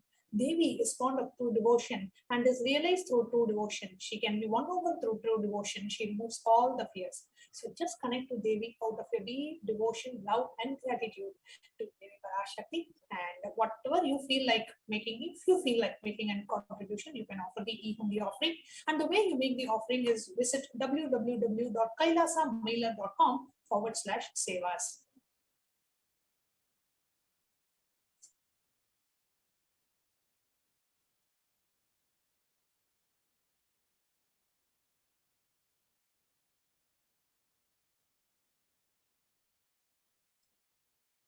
The next offering, we can move on to the next slide. The next offering that we have to Devi Parashakti is the offering of the Sankalpa. Now, Sankalpa means a conscious resolution. So the Sankalpa offering is only $1. It is basically to enable every one of us, everyone watching this live stream and attending this program and wanting to receive the blessings of Devi Parashakti, every one of us can offer the Sankalpa. So basically, Sankalpa offering is like you go ahead and your names are chanted when the puja offering is done to Devi Parashakti, we do the sankalpa. Typically, it starts with Mamopata, Samasta, Duradakshaya Dwara. So we typically do the sankalpa. We take a conscious resolution. What is the benefit that I would request by offering this puja, and what are the benefits that we will get? And in that, we chant the names of all the people who would like to request the blessings of Devi Parashakti. So in that sankalpa offering, so we go ahead and make the sankalpa. So you can, it is only minimum $1. You can put whatever amount, at least $1 per person you can put, and you can make the sankalpa offering. And it is only, we have kept it as minimal so that every one of us are able to participate. Every time we have a darshan, do not miss putting the sankalpa offering. And it could be, let's say, 4 members of your family, you can just pay $4 or more. Or if there are 10 members in your family, just put $10 or more. Ensure that your names are being chanted by filling the sankalpa form. So if you go to www.kailasamailer.com/sevas, you scroll down, you will see Devi Parashakti BHAVASAMADHI Darshan. In that, you will see 3 links. The first link is for those of you who have an intention. You want to make an offering, but you are unable to directly go ahead and register. You put an intention to receive the blessings for your intention. I'll explain more on that as we go. The second link is the payment link. So you can directly click on that, choose the sankalpa offering, and go ahead and make the payment for however number of people. Just increase the quantity to the number of people. So let's say sankalpa offering is $1 and you want to offer it for 4 people, you increase the quantity to 4. Then go ahead and add to cart and you make the payment. Step 3 is where you fill the step 3 is to tell us that you have made the payment, you have made the offering, you enter the payment details, and you enter the names of the family members whom you want to benefit, to receive the benefit of the sankalpa mantra. So the website that you go ahead and make the offering is www.kailasamailer.com/sevas. And the next offering that we have to Devi Parashakti is the Devi Sahasra Nama Swarna Kasu, the gold coin, the blessings to manifest and awaken the multiple divine feminine conscious attributes and powers. So go ahead and you can receive the blessings to manifest and awaken the multiple divine feminine consciousness, the various attributes of Devi Parashakti. In the Sahasra Nama, in the 1008 names of Devi Parashakti, we chant her different names and her different Ananta Kalyana Gunas, her imperishable qualities. We chant. So you, by offering the gold coin with one of the attributes of Devi Parashakti inscribed in it, you connect with her and you start manifesting her attributes in it. The next offering that we have for Devi Parashakti .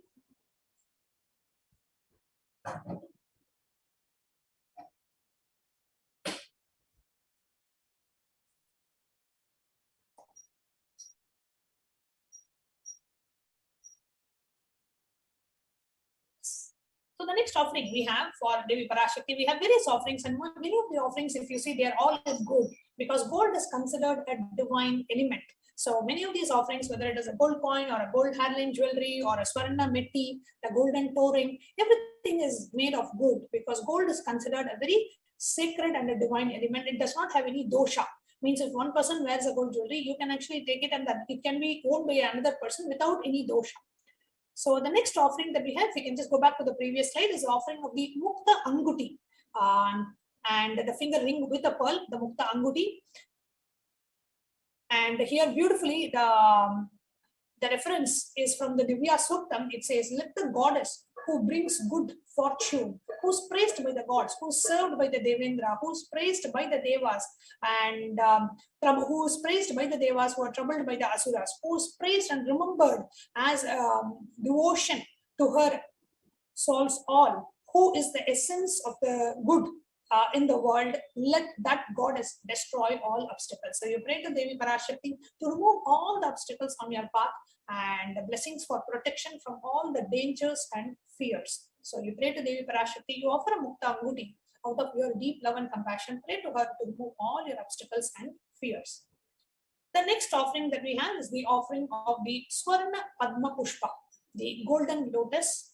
And here actually you can see a beautiful reference, shloka, the pramana. It says, Siddhi Buddhi Prade Devi Bhakti Mukti Pradayini Mantra Mule Mantra Murte Mahadevi Mahalakshmi Namostute.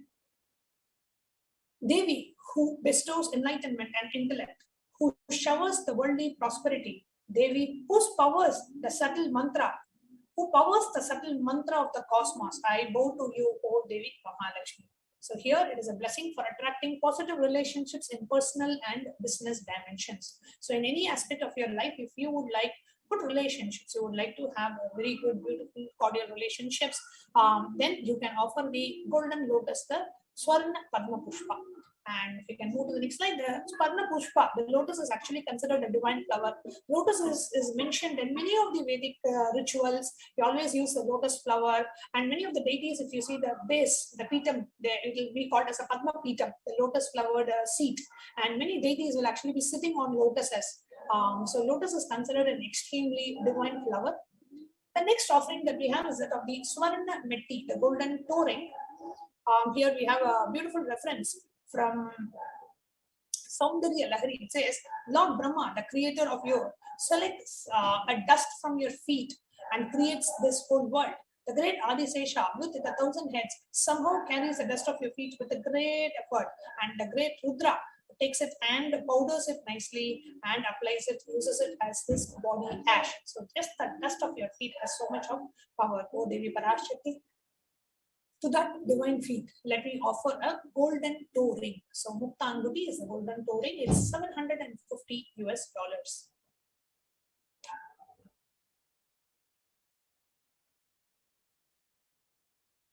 The next offering, here you can see the blessings, the Swarna Miti, the golden toe ring. You can offer for blessings for a life of leadership qualities by offering worship to the divine lotus feet of Devi Parashakti, achieved by even worshipping any grain, just a tiny grain of dust from her feet. And Mitti is a golden toe ring to worship for endure, for adorning the Devi Parashakti's feet. So you offer the Swarna Mitti.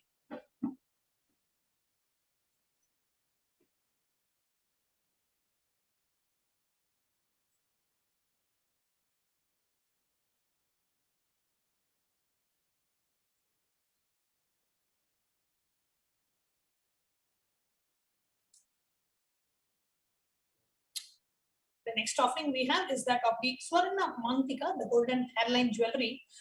Beautifully in the Lalita Sahasranama, it says, Sudha Sara Bhivarshini, she who makes the nectar flow from the Sahasrara Chakra through the whole body to the Agnya Chakra, and from the Agnya Chakra through the 72,000 nadis, the energy, subtle energy centers in a human body. So you offer the Swarna Mantika, the golden hairline jewelry, to receive blessings for an enlightened lifestyle. And offer the Swarna Mantika, the golden hairline jewelry. Now, the next and the most interesting offering and the most favorite offering for all the disciples of the Supreme Pontiff is the offering of the Pratyaksha Pada Puja, the offering of gratitude at the divine lotus feet of our beloved Swamiji. Here we have a beautiful verse from Guru Ashtakam, which says, Yasho me gatam dikshu dana pratapa jagat vastu sarvam kare yat prasadat manaschena latnam guru rangrifatme tatakim tatakim tatakim tatakim Yasho me gatam dikshu dana pratapa jagat vastu sarvam kare yat prasadat Manaschena Latnam Gururangripadme Tatakim Tatakim Tatakim Tatakim. A beautiful verse that says, my repute has traveled in all directions through any philanthropy and prowess. All the things of this world are in my hands, and the rewards as the rewards of my virtues. Yet if one's mind is not centered upon the lotus feet of the Guru, what then, what then, what then? Beautifully it says, you may have everything in the world, the best name and fame and the best wealth and the best family, best career, but if your mind is not fixed to the lotus feet of the Guru, what is the use? What is the use? What is the use? So beautiful words from Guru Ashtakam by Adi Shankaracharya. And when your mind is fixed on the lotus feet of the Guru, you are just in ecstasy, remembering the sacred feet, the divine lotus feet of the Guru. Actually, in the picture, you can actually see the divine lotus feet of Swamiji, just having a darshan and looking at Swamiji's divine feet. You just feel so much of joy, so much of gratitude for what Swamiji has done to our lives. You don't know where to start. We can't even imagine. Many of us can't even relate to how our life would have been, how our life was before Swamiji, or how our life would have been if we had not met Swamiji. It's just impossible. Can't even think about that. Because Swamiji has changed and transformed our life so much. And just out of gratitude, offering the worship to Devi Parashakti, offering the worship of the divine lotus feet to our beloved Swamiji. And on the 28th of December, dear viewers, please note down 28th of December, just around a month from now, we have Swamiji's birthday, the Jayanti celebrations coming up. And on the day when Swamiji landed on the planet Earth, assumed a human body, when Paramashiva, the superconsciousness, entered into the human body in the sacred town of Arunachala as Bhagavan Nithyananda Paramashivam, that is the day when entire humanity celebrates. We need to celebrate because an avatar has landed. We have hope. We have a great future because an avatar has come to bring a superconscious breakthrough to the world. And all we need to do is celebrate our life, enjoy our life with the avatar. So on the 20th of December, on Swamiji's Avatara Dinotsava, see, in 1978, on Swamiji's, during the Vedic month of Margari, in the nakshatra of Chitra, the superconsciousness, on this very star constellation, on this very setup of the planets, in this very same astronomical setup of the planets, superconsciousness assumed the human body, out of its deep compassion for humanity. So that very star constellation setup is happening again on the 28th of December. We are celebrating it as per the Vedic calendar. So it comes in the Margari month, Chitra Nakshatra. On the 28th of December, we'll be celebrating the Avatara Dinotsava festivities this year. And you can all join us, offer the Pratyaksha Pada Puja, offer your gratitude at the divine lotus feet of our beloved Swamiji. Never miss offering the Pratyaksha Pada Puja. And if you are the Pratyaksha Pada Puja offering, is $1,008. So you can go to kailasamailer.com/sevas and you can go ahead and make the Pratyaksha Pada Puja offering. It's very, very, very sacred offering made out of your deep gratitude to Devi, to our Guru. And the Pratyaksha Pada Puja offering also comes as a Vastra Seva. So you can offer the cloth offering. So the ritual will be the Pratyaksha Pada Puja. In the Pratyaksha Pada Puja offering, you can offer it as a Vastra Seva. So the cost is, the offering amount is the same, but it will be like you are offering a cloth to Swamiji. So it's an offering of the cloth to our beloved Swamiji. It is called a Vastram. Vastram in Sanskrit means cloth. So offering of the Vastra, the clothes to the Guru, the dimension of the Cosmic Mother, offering of the Pratyaksha Pada Puja bestows us with the sweetest path to enlightenment with complete protection. So you can offer the Vastra Seva to our beloved Swamiji, especially on Swamiji's Avatara Dinotsava on the 28th of December this year. You can offer the Vastra Seva.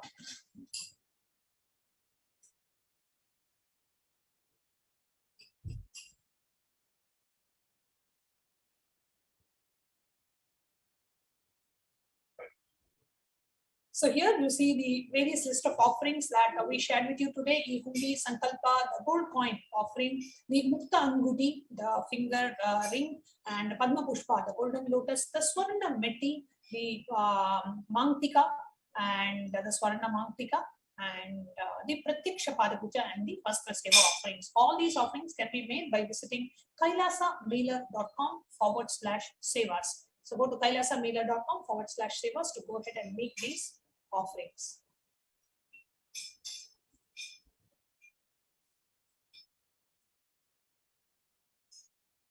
So if you go to kailasamailer.com and if you actually scroll down that page, you will see Devi Parashakti BHAVASAMADHI Darshan, and below that you will see 3 steps. Step 1 is what we call as a registration. So if any of you want to offer the sevas, but you do not have the means to offer it today, or you are not able to do it for whatever reason, but you really want to do it, you don't want to miss that opportunity to do Pratyaksha Pada Puja to Swamiji, you can fill the registration form. the first form where you fill in your intention to offer these sevas. Then one of the volunteers will connect with you and will guide you step by step. Even if you want to manifest, let's say you want to offer Pada Puja and you have only $500 at this moment, you don't know how to manifest the other $500. I'm just giving an example. Then one of us will connect with you and will help you manifest. Swamiji has taught us the science of conscious manifestation, and we can manifest the reality we want. So we will guide you step by step into that process.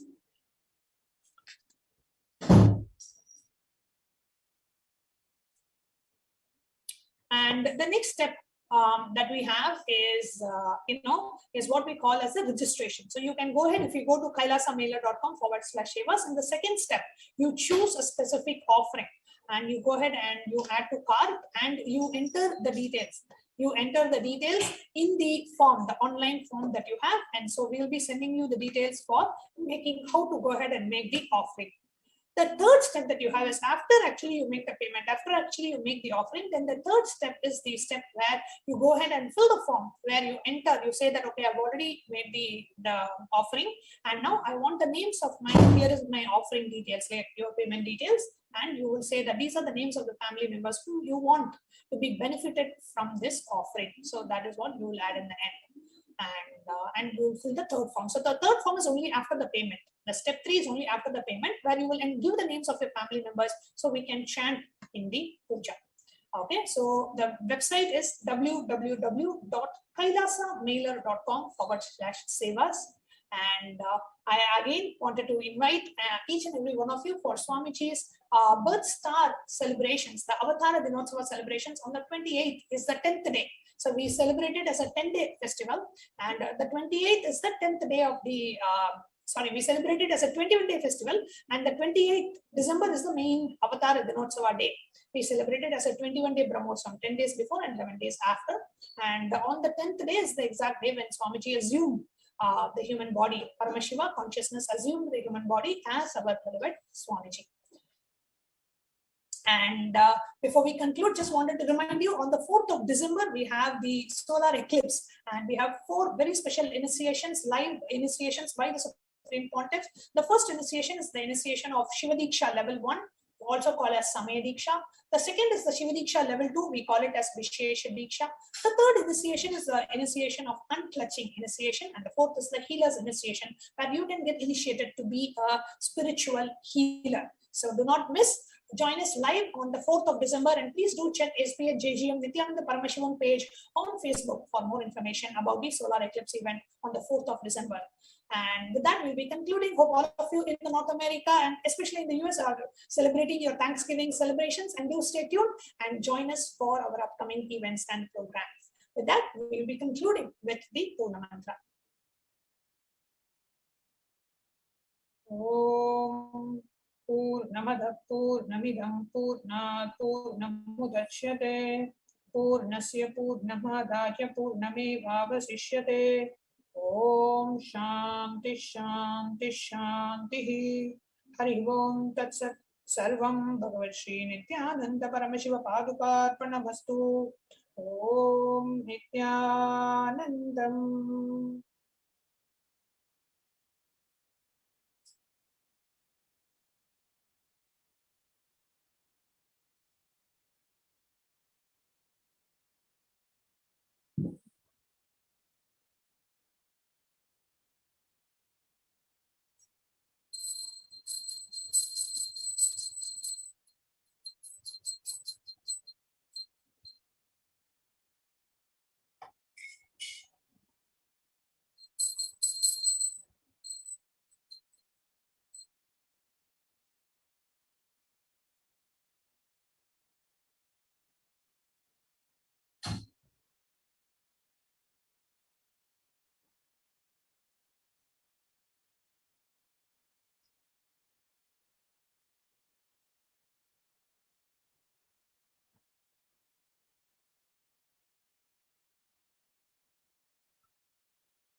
We get you health. We get you ability to build beautiful relationships in your life. We get you direct spiritual support, and we make sure you become wealthy.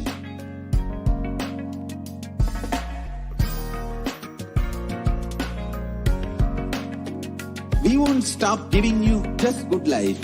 We will literally not stop till you live enlightened life. Manifesting the state of Paramashiva, space of Paramashiva, powers of Paramashiva, being of Paramashiva.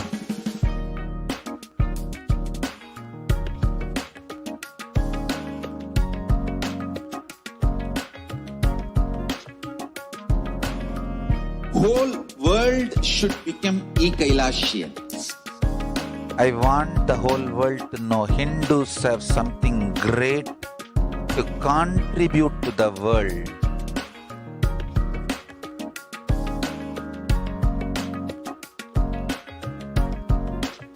We have something great to contribute to the world. Let us do that.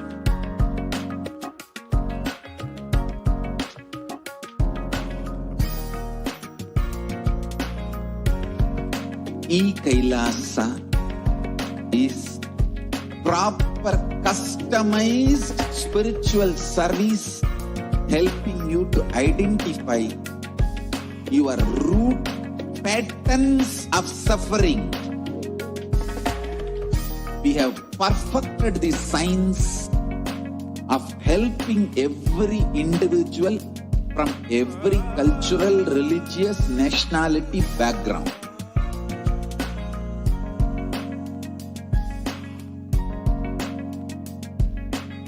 You will have lowest reactionary assumptions, highest awakened response, alive response for life continuously.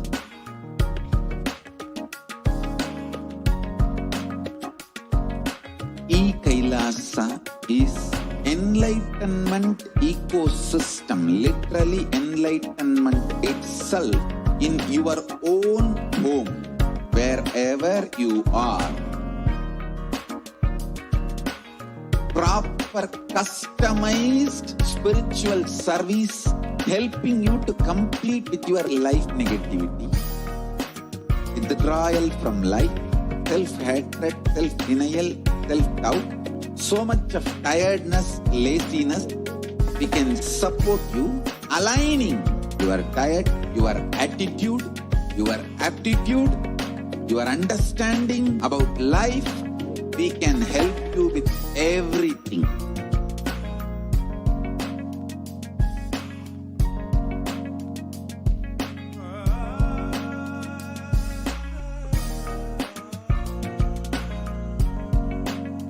If you are interested in enlightenment, we will immediately bring this to you.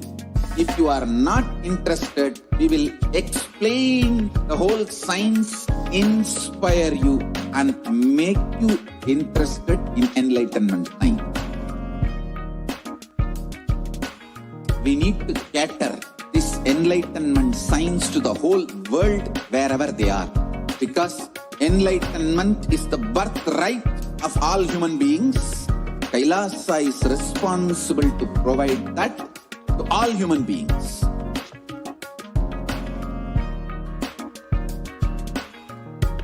Kailasa is the totality of the knowledge I received from my gurus and practice manifested in my life, perfected by teaching millions of people from all cultures, time zones, backgrounds, genders, nationality, race, from every creed.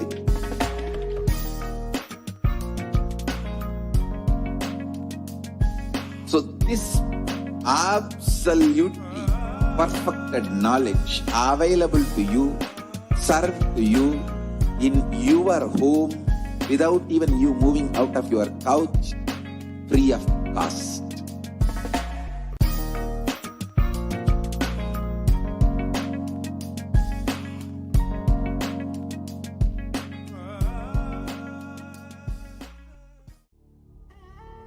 What I mean by the word Kailasa, listen intensely.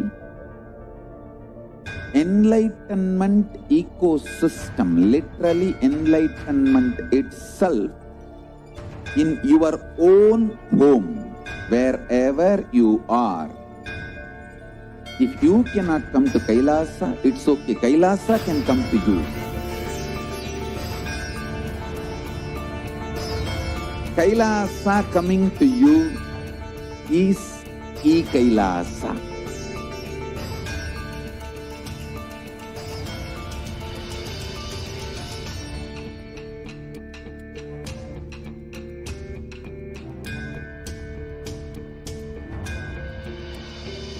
I will revive Hinduism.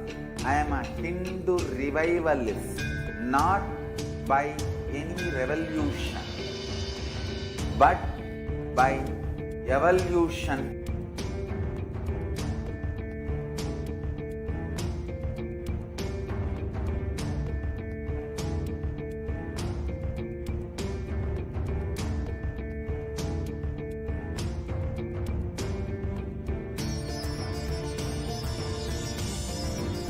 And setting model community.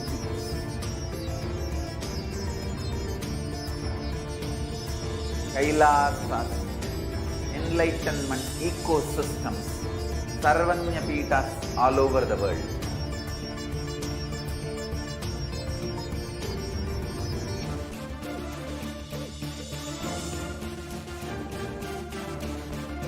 All powerful cognition, knowledge, only when you live, power manifestation and possibilities manifestation happens.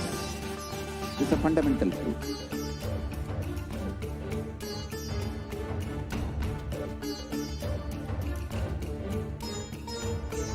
Hinduism cannot live exclusively as one sampradaya. No.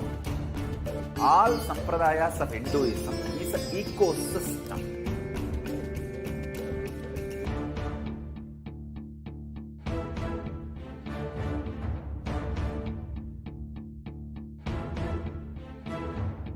So don't keep quiet thinking that if one sampradaya is attacked, only that sampradaya is going to be affected.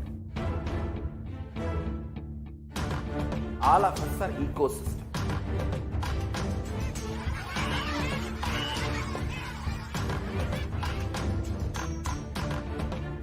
I invite all of you to get involved and enjoy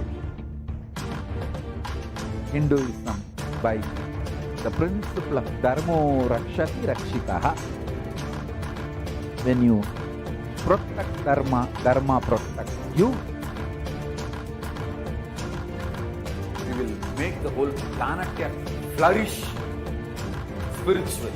The spiritual prosperity will happen to the whole planet. We all have to coexist together.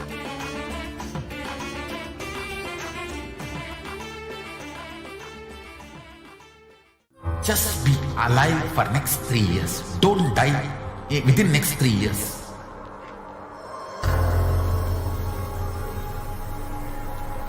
Just don't die within next 3 years. Be alive. Somehow be alive. I'm working sincerely. I will reach you somehow. Somehow I will reach you. It's my commitment to humanity.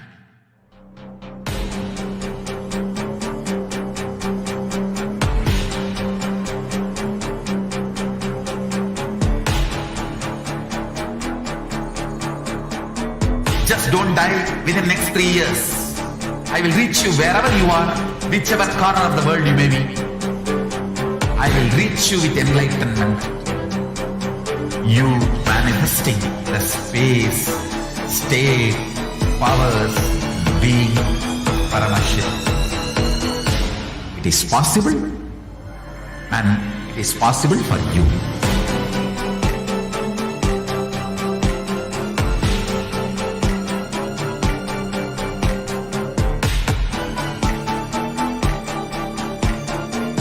Paramashivoham will reach you with enlightenment science. I know he is going to do the job. Just be alive for next 3 years. Nothing else.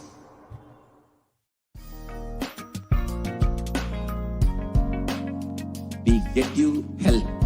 We get you ability to build beautiful relationships in your life. We get you direct spiritual support, and we make sure you become wealthy.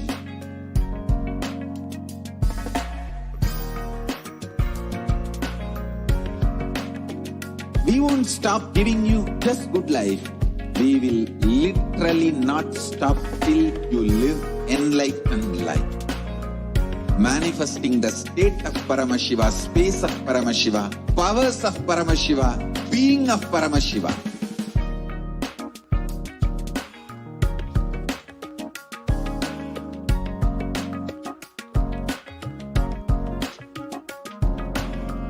Whole world should become Kailasian. I want the whole world to know Hindus have something great to contribute to the world.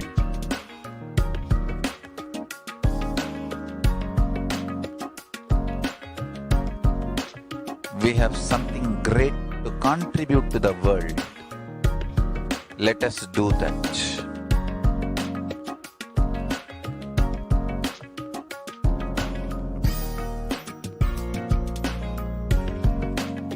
Kailasa is proper customized spiritual service helping you to identify your root patterns of suffering. We have perfected the science of helping every individual from every cultural, religious, nationality background.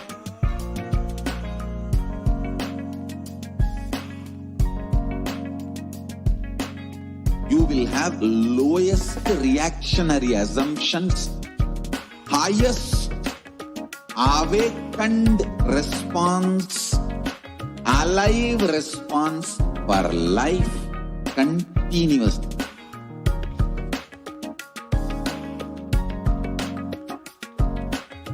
Kailasa is enlightenment ecosystem, literally enlightenment itself in your own home, wherever you are.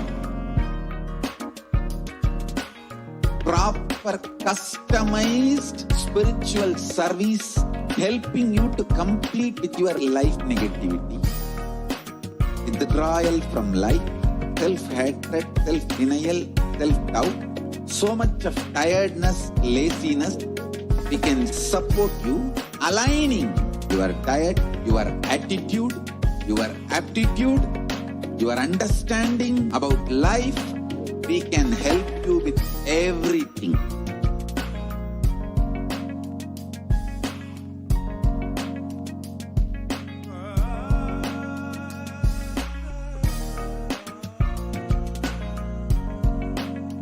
If you are interested in enlightenment, we will immediately bring this to you.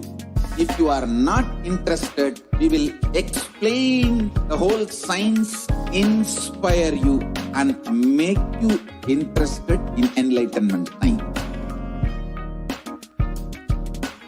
We need to cater this enlightenment science to the whole world wherever they are, because enlightenment is the birthright of all human beings. Kailasa is responsible to provide that to all human beings.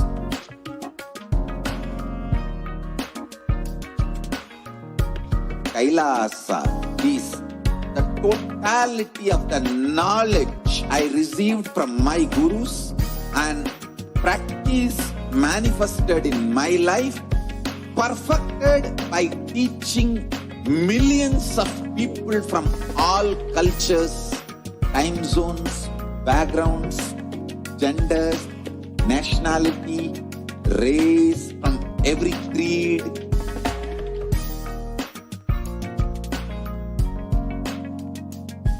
So this absolutely perfected knowledge available to you, served to you in your home without even you moving out of your couch, free of cost.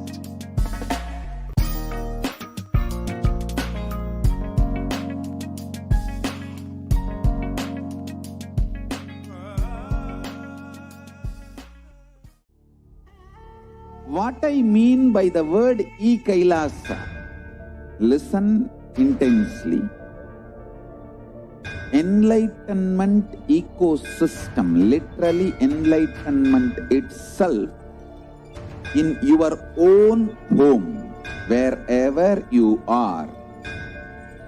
If you cannot come to Kailasa, it's okay. Kailasa can come to you. Kailasa coming to you is Kailasa.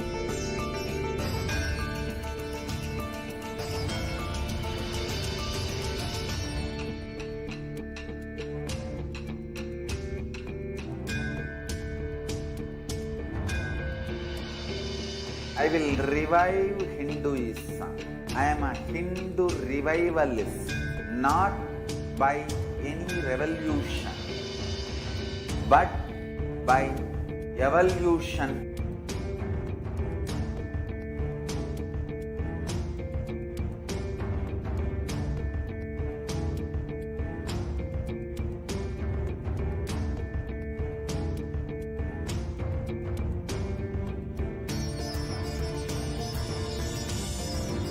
And setting model community.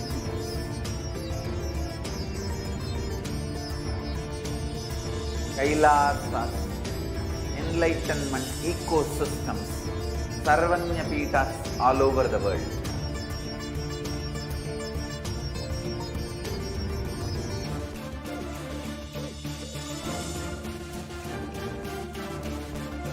All powerful cognition, knowledge, only when you live, power manifestation and possibilities manifestation happens. This is a fundamental truth.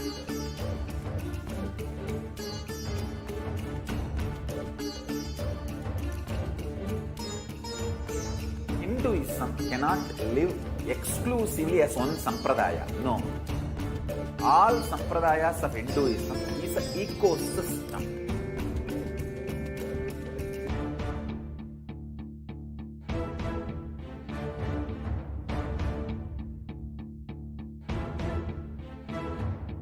So don't keep quiet thinking that if one sampradaya is attacked, only that sampradaya is going to be affected. All of us are ecosystem.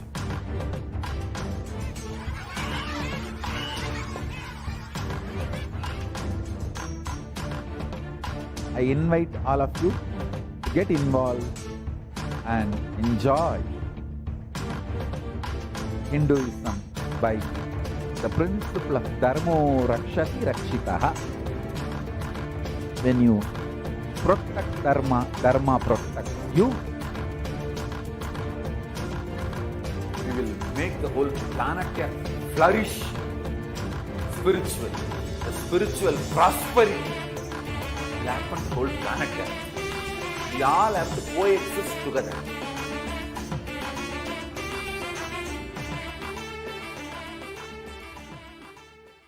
Just be alive for next 3 years. Don't die within next 3 years.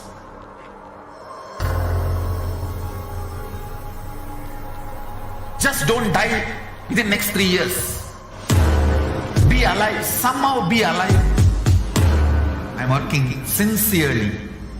I will reach you somehow. Somehow I will reach you. It's my commitment to humanity.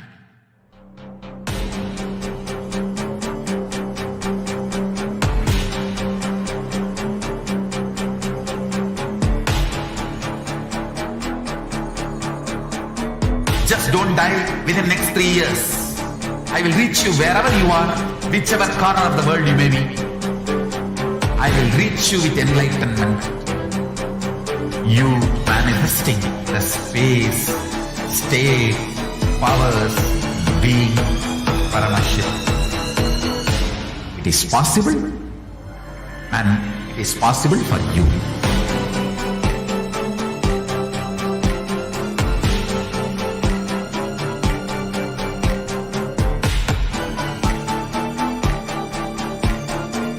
Paramashiva will reach you with enlightenment science. I know he is going to do the job. Just be alive for next 3 years. Nothing else.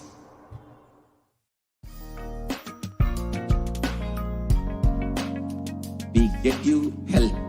We get you ability to build beautiful relationships in your life. We get you direct spiritual support, and we make sure you become wealthy.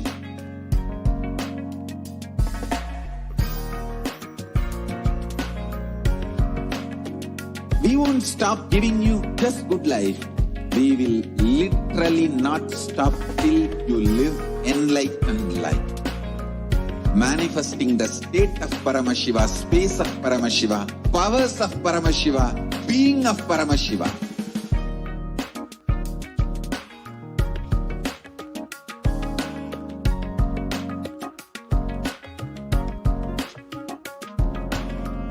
Whole world should become Kailasians. I want the whole world to know Hindus have something great to contribute to the world.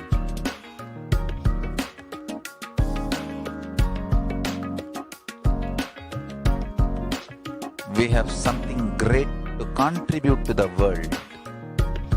Let us do that.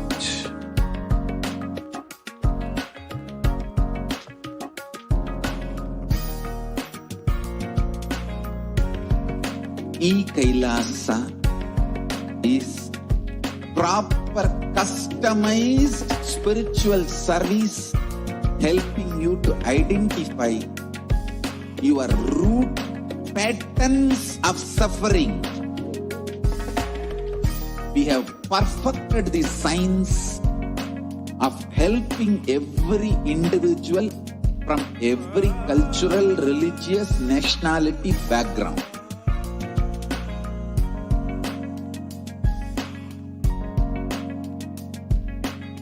You will have lowest reactionary assumptions, highest awakened response, alive response for life continuously.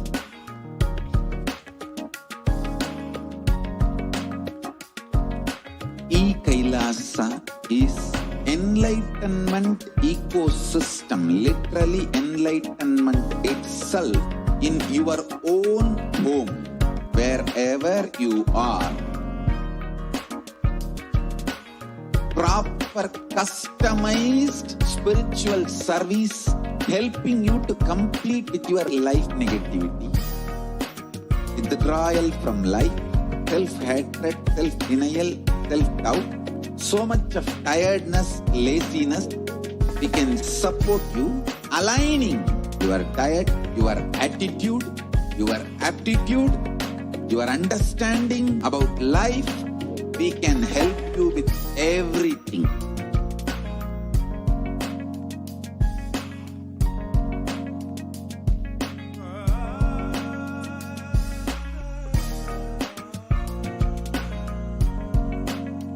If you are interested in enlightenment, we will immediately bring this to you. If you are not interested, we will explain the whole science, inspire you, and make you interested in enlightenment science.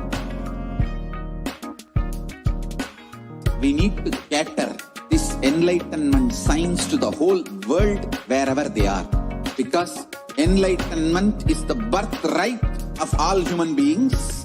Kailasa is responsible to provide that to all human beings.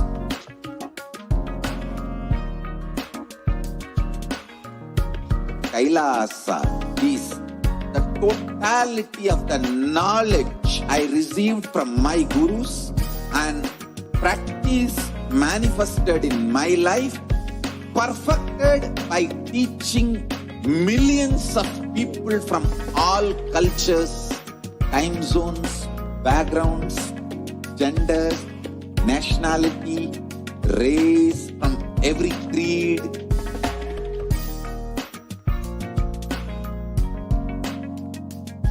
So this absolutely perfected knowledge available to you, served to you in your home without even you moving out of your couch, free of cost.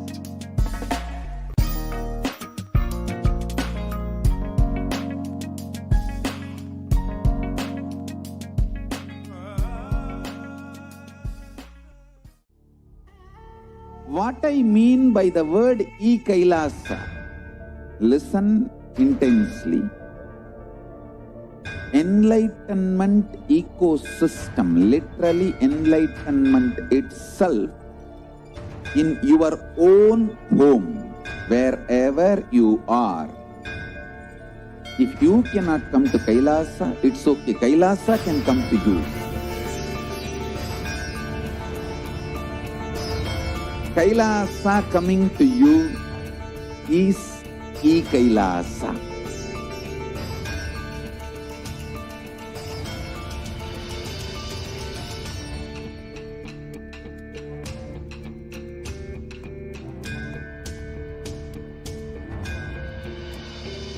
I will revive Hinduism. I am a Hindu revivalist, not by any revolution, but by evolution.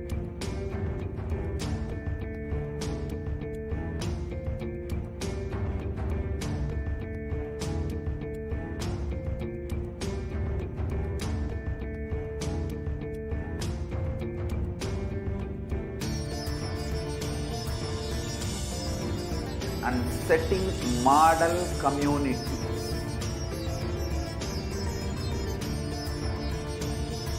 Kailasa, enlightenment ecosystems, Sarvanya Pitas all over the world.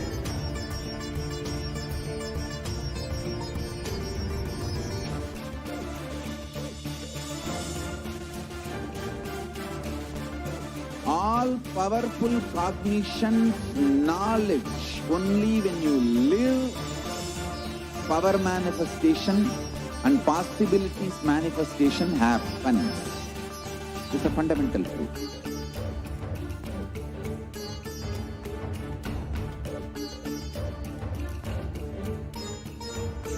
Hinduism cannot live exclusively as one sampradaya. No. All sampradayas of Hinduism is an ecosystem.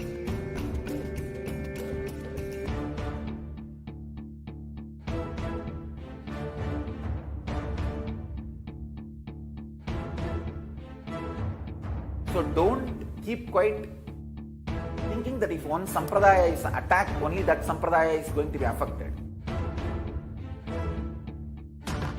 All of us are ecosystems.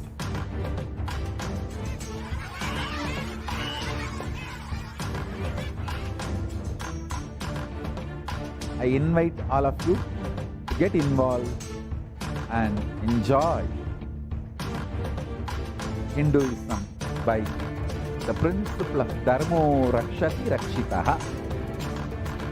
When you protect Dharma, Dharma protects you. We will make the whole planet flourish spiritually. The spiritual prosperity will happen to the whole planet. We all have to coexist together.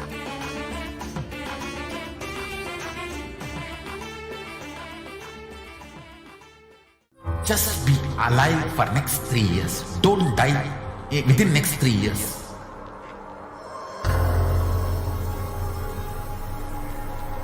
Just don't die within next 3 years. Be alive. Somehow be alive. I'm working sincerely. I will reach you somehow. Somehow I will reach you. It's my commitment to humanity.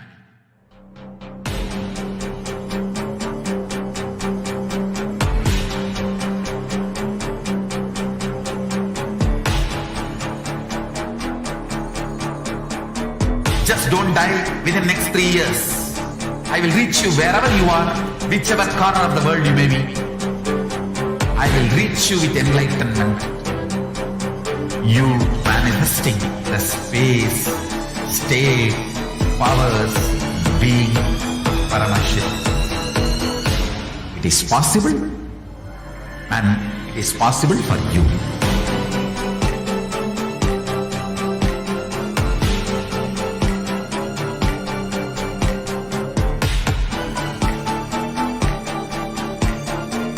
Paramashiva will reach you with enlightenment science.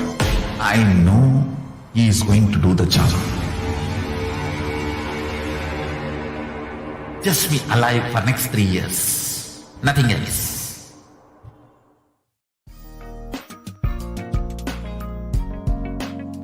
We get you health. We get you ability to build beautiful relationships in your life. We get you direct spiritual support, and we make sure you become wealthy.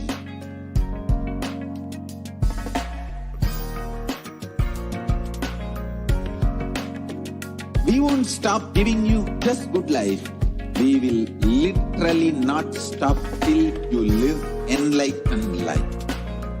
Manifesting the state of Paramashiva, space of Paramashiva, powers of Paramashiva, being of Paramashiva.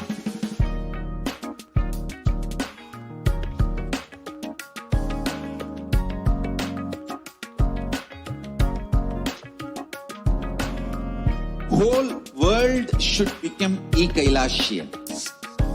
I want the whole world to know Hindus have something great to contribute to the world.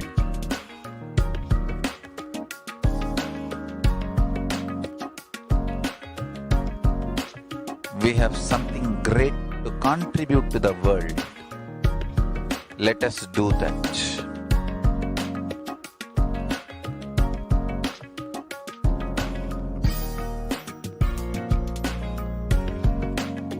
Kailasa is proper customized spiritual service helping you to identify your root patterns of suffering.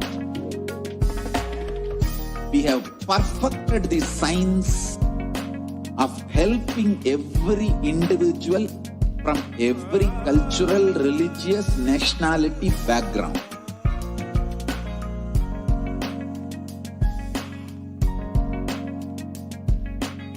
You will have lowest reactionary assumptions, highest awakened response, alive response for life continuously.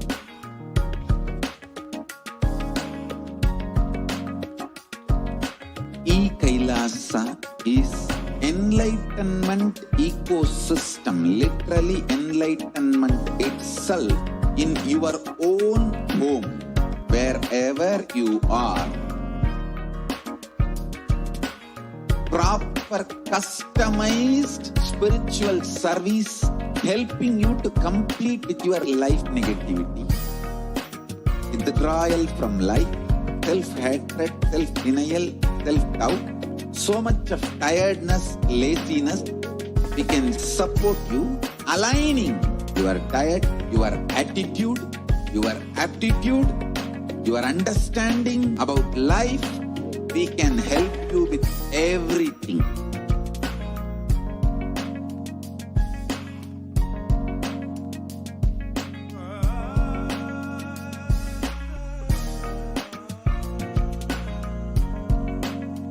If you are interested in enlightenment, we will immediately bring this to you.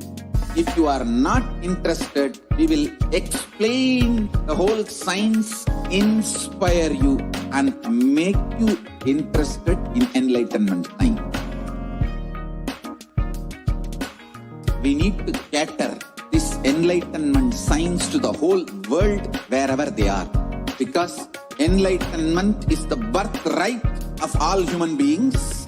Kailasa is responsible to provide that to all human beings.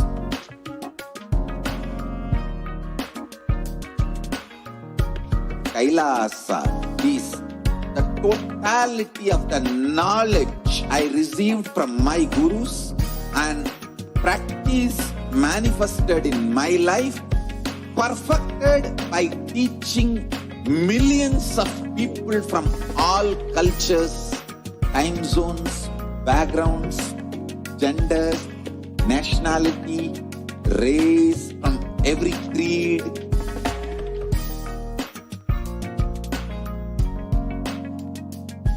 So this absolutely perfected knowledge available to you, served to you in your home without even you moving out of your couch, free of cost.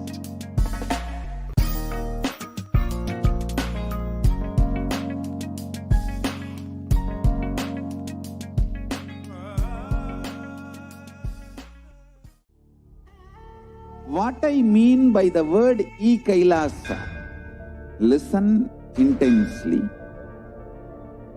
Enlightenment ecosystem, literally enlightenment itself, in your own home, wherever you are. If you cannot come to Kailasa, it's okay. Kailasa can come to you. Kailasa coming to you is Kailasa.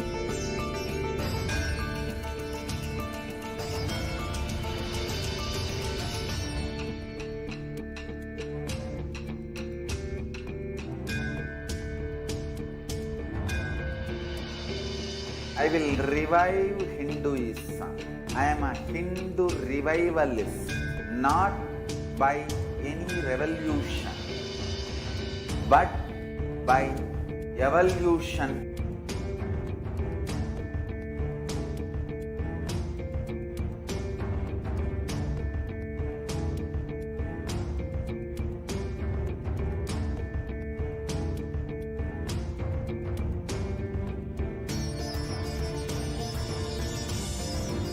And setting model community.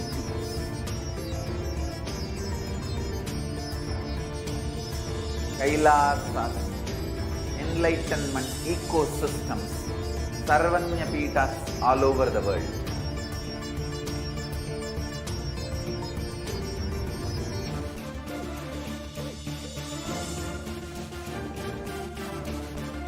All powerful cognition, knowledge, only when you live, power manifestation and possibilities manifestation happens. This is a fundamental truth.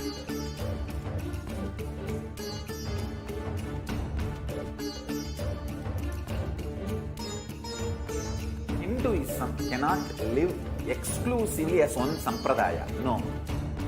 All sampradayas of Hinduism is an ecosystem.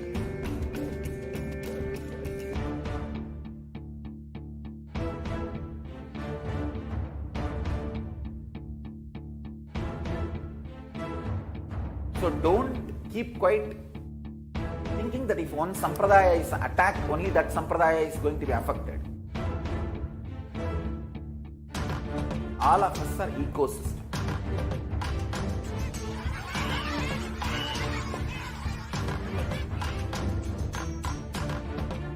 I invite all of you to get involved and enjoy Hinduism by the principle of Dharmo Rakshati Rakshitaha. When you protect Dharma, Dharma protects you. We will make the whole planet flourish spiritually. The spiritual prosperity will happen to the whole planet. We all have to coexist together.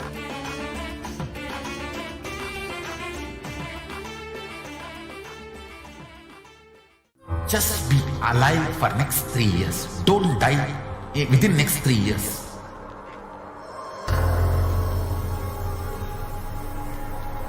Just don't die within next 3 years.